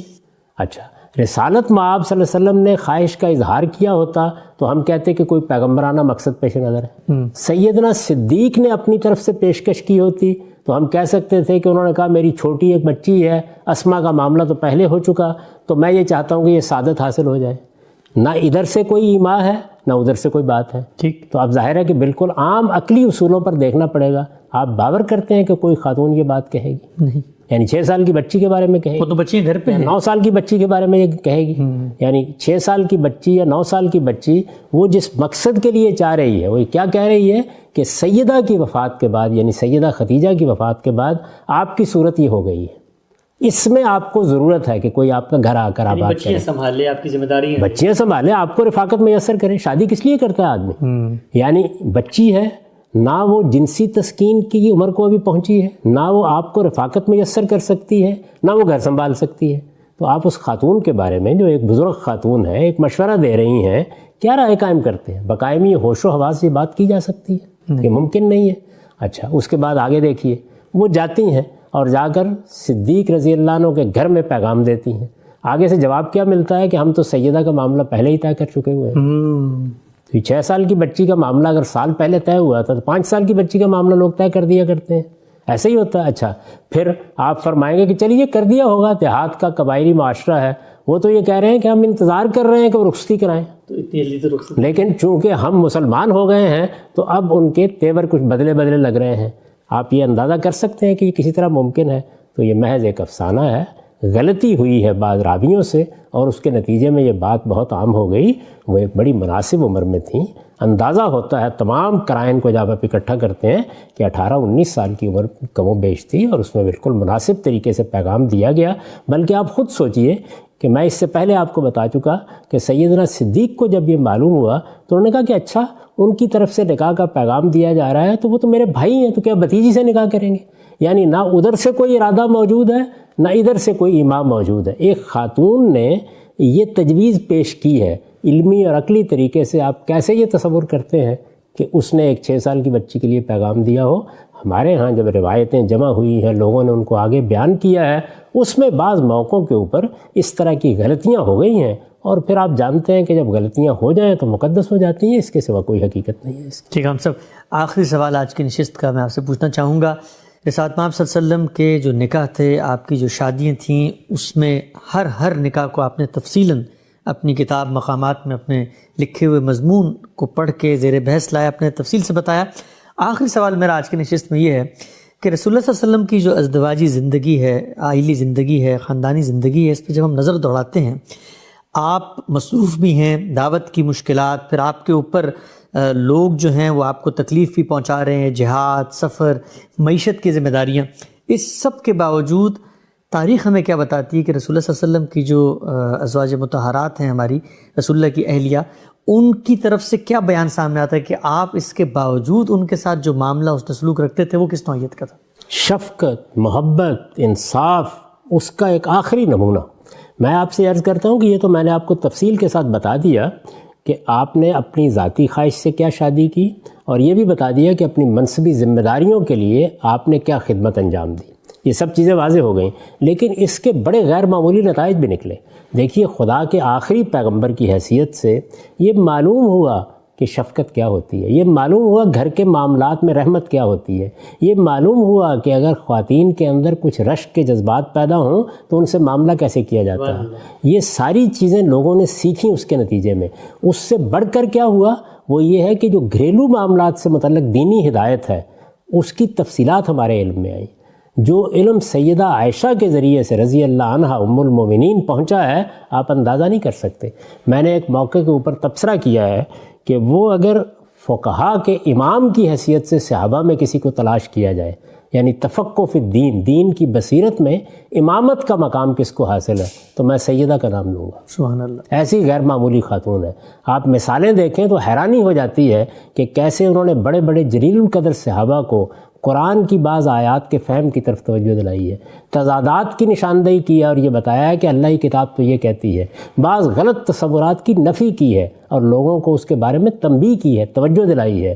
میں نے ایک موقع کے اوپر یہ لکھا ہے کہ حدیث کے نقد کے درایت کے لحاظ سے جتنے اصول ہیں وہ سب سیدہ کے بعض اقدامات سے اخذ کیے جا سکتے ہیں۔ ایک پورے فن کو آپ ان کے اقدامات سے، ان کے تبصروں سے ماخوذ کر سکتے ہیں۔ تو اس طرح سے یہ جو کچھ بھی ہوا اس کے پھر غیر معمولی نتائج نکلے۔ جب ہم کسی پیغمبر کی زندگی کا مطالعہ کرتے ہیں تو عام حالات سے اٹھ کے مطالعہ کرنا چاہیے، یہ دیکھنا چاہیے کہ ایک جلیل القدر پیغمبر نے شادی نہیں کی تو کیوں نہیں کی، دیکھنا چاہیے نا، یہ بھی تو خلاف فطرت ہے جی۔ اور یہ معلوم ہے کہ اس کا ایک نتیجہ نکلا، اور وہ نتیجہ یہ نکلا کہ مسیحیت میں رہبانیت کی ایک پوری روایت قائم ہو گئی جی۔ لیکن بہرحال کوئی مقصد تھا، اس وقت وہ میرا موضوع نہیں، ورنہ میں آپ سے عرض کرتا کہ اس میں بھی خدائی منشا کیا تھا۔ اور ادھر یہ دیکھنا چاہیے کہ خدا کے آخری پیغمبر کی حیثیت سے ہر معاملے میں، اور سب سے بڑھ کر معاشرت کے لیے ضروری ہوتا ہے، یہ بتا دیا کہ لونڈیوں کے ساتھ کیسا معاملہ ہونا چاہیے، یہ بتا دیا کہ اس طرح کی خواتین گھروں میں ہوں تو ان کا مرتبہ کیسے بلند کرنا چاہیے، یہ بتا دیا کہ اگرچہ رسمی طریقے سے نکاح نہیں ہوا لیکن اس سب کچھ کے باوجود ان کو کیا مرتبہ، کیا مقام دینا چاہیے اور کس حیثیت میں ان کو رکھنا چاہیے، اور یہ بتا دیا کہ ازواج اگر ہوں ایک سے زیادہ، ان میں انصاف کیسے کرنا ہے، ان کے حقوق کیسے پورے کرنے ہیں، ان کے ساتھ معاملات کو کیسے متوازن رکھنا ہے۔ تو رسالت مآب صلی اللہ علیہ وسلم کی زندگی تو ایک کھلی کتاب کی زندگی ہے، اس میں ایک ایک چیز ہمارے سامنے آ جاتی ہے۔ لوگ گھروں پر پردے ڈال کر چھپانا چاہتے ہیں چیزوں کو، وہاں صورتحال یہ ہے کہ حجاب ہٹا دیے گئے ہیں اور آپ سے کہا گیا ہے کہ یہ میری زندگی ہے، اس کو جس زاویے سے دیکھنا چاہتے ہو دیکھ لو، جس طرح جائزہ لینا چاہتے ہو جائزہ لے لو، تم دیکھو گے کہ یہاں روشنی روشنی ہے، نور ہی نور ہے، یہاں ظلمت کا کوئی شائبہ بھی کہیں نہیں دیکھو گے۔ ہم سب بہت بہت شکریہ آپ کے وقت کا۔ ناظرین کرام، ہم نے گزشتہ 2 نشستوں میں بہت تفصیل سے رسالت مآب صلی اللہ علیہ وسلم کی سیرت، آپ کی زندگی، بالخصوص آپ کی جو شادیاں ہیں، آپ کی جو خاندانی زندگی ہے، اس پر اٹھنے والے وہ اعتراضات اور وہ لوگ، وہ نامراد لوگ جو اس عہد میں ہماری جدید نسلوں کو، ہمارے بچوں کو اپنے اشکالات سے متاثر کرنا چاہتے ہیں، غامدی صاحب نے بہت تفصیل سے رسول اللہ صلی اللہ علیہ وسلم کی ایک ایک نکاح کی نوعیت کو واضح کیا اور ہمیں یہ تقویت اور اعتماد دیا کہ ہم معاشرے میں کھڑے ہو کر اپنے جلیل القدر پیغمبر اور دنیا کے اندر اللہ کی آخری حجت کی زندگی کے بارے میں پورے اعتماد کے ساتھ کھڑے ہو کر لوگوں کو جواب دے سکیں۔ ہمارا وقت یہاں پہ ختم ہوتا ہے۔ میزبان محمد حسن الیاس کو یاد دیجیے۔ اللہ حافظ۔